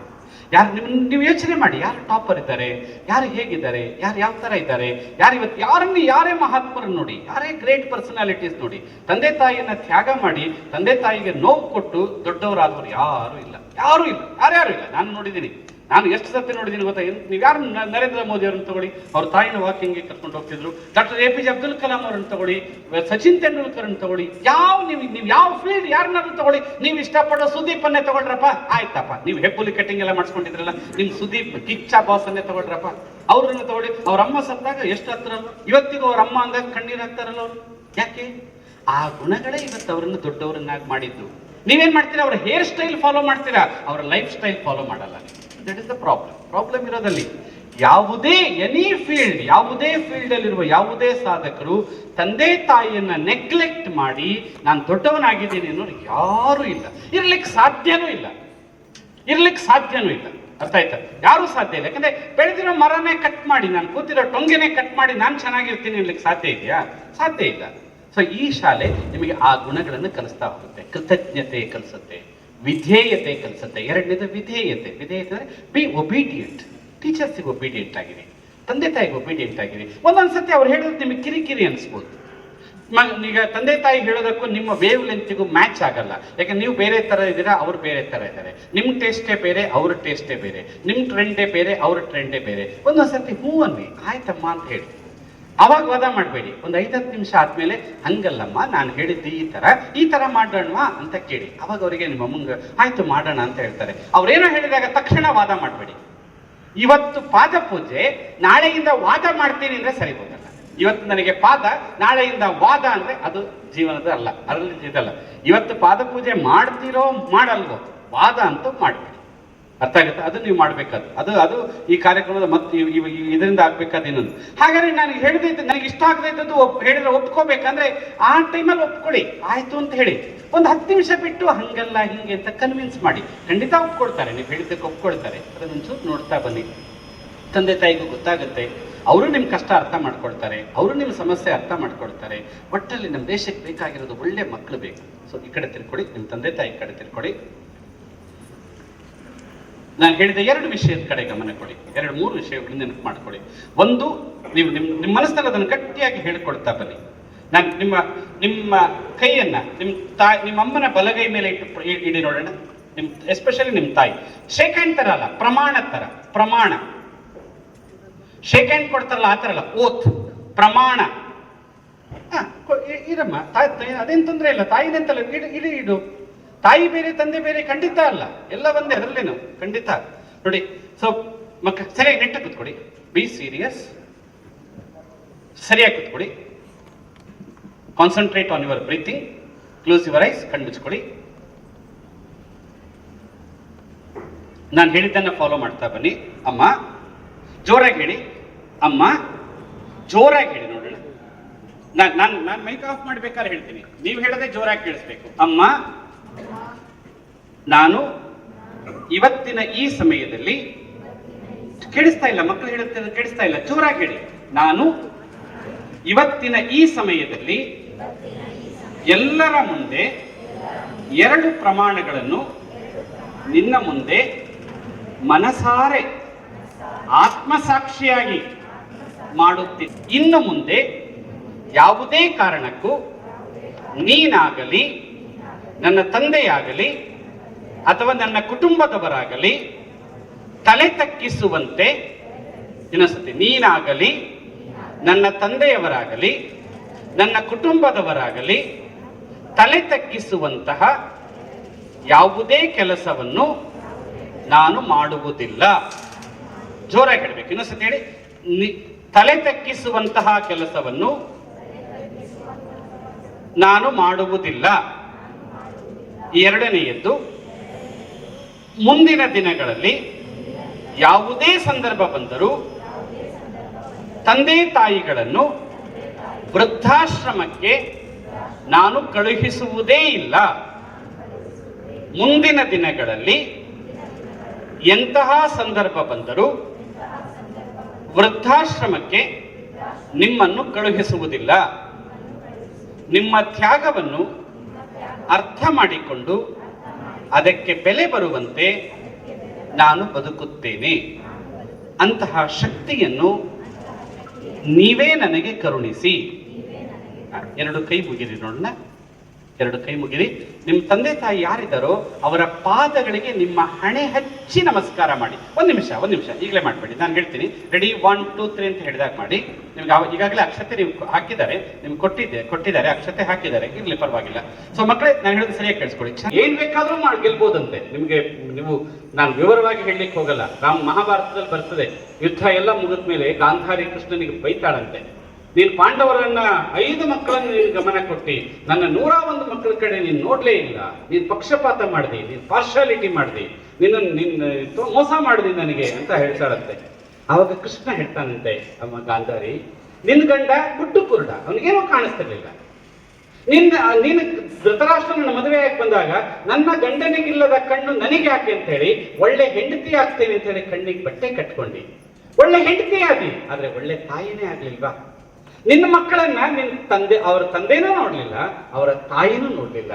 ಯಾವ ಮಕ್ಕಳನ್ನ ತಂದೆ ತಾಯಿನೇ ನೋಡಲ್ವೋ ಅವರನ್ನ ದೇವರು ಕೂಡ ನೋಡಲ್ಲ ಅಂತ ಹೇಳ್ತಾನಂತೆ ಕೃಷ್ಣ. ಹಾಗಾಗಿ ನಾವು ನಿಮಗೆ ಕೇಳ್ತಿರೋದು, ಖಂಡಿತ ಎಲ್ಲ ಮಕ್ಕಳು ಚಿನ್ನ, ಎಲ್ಲ ಮಕ್ಕಳು ಬಂಗಾರ.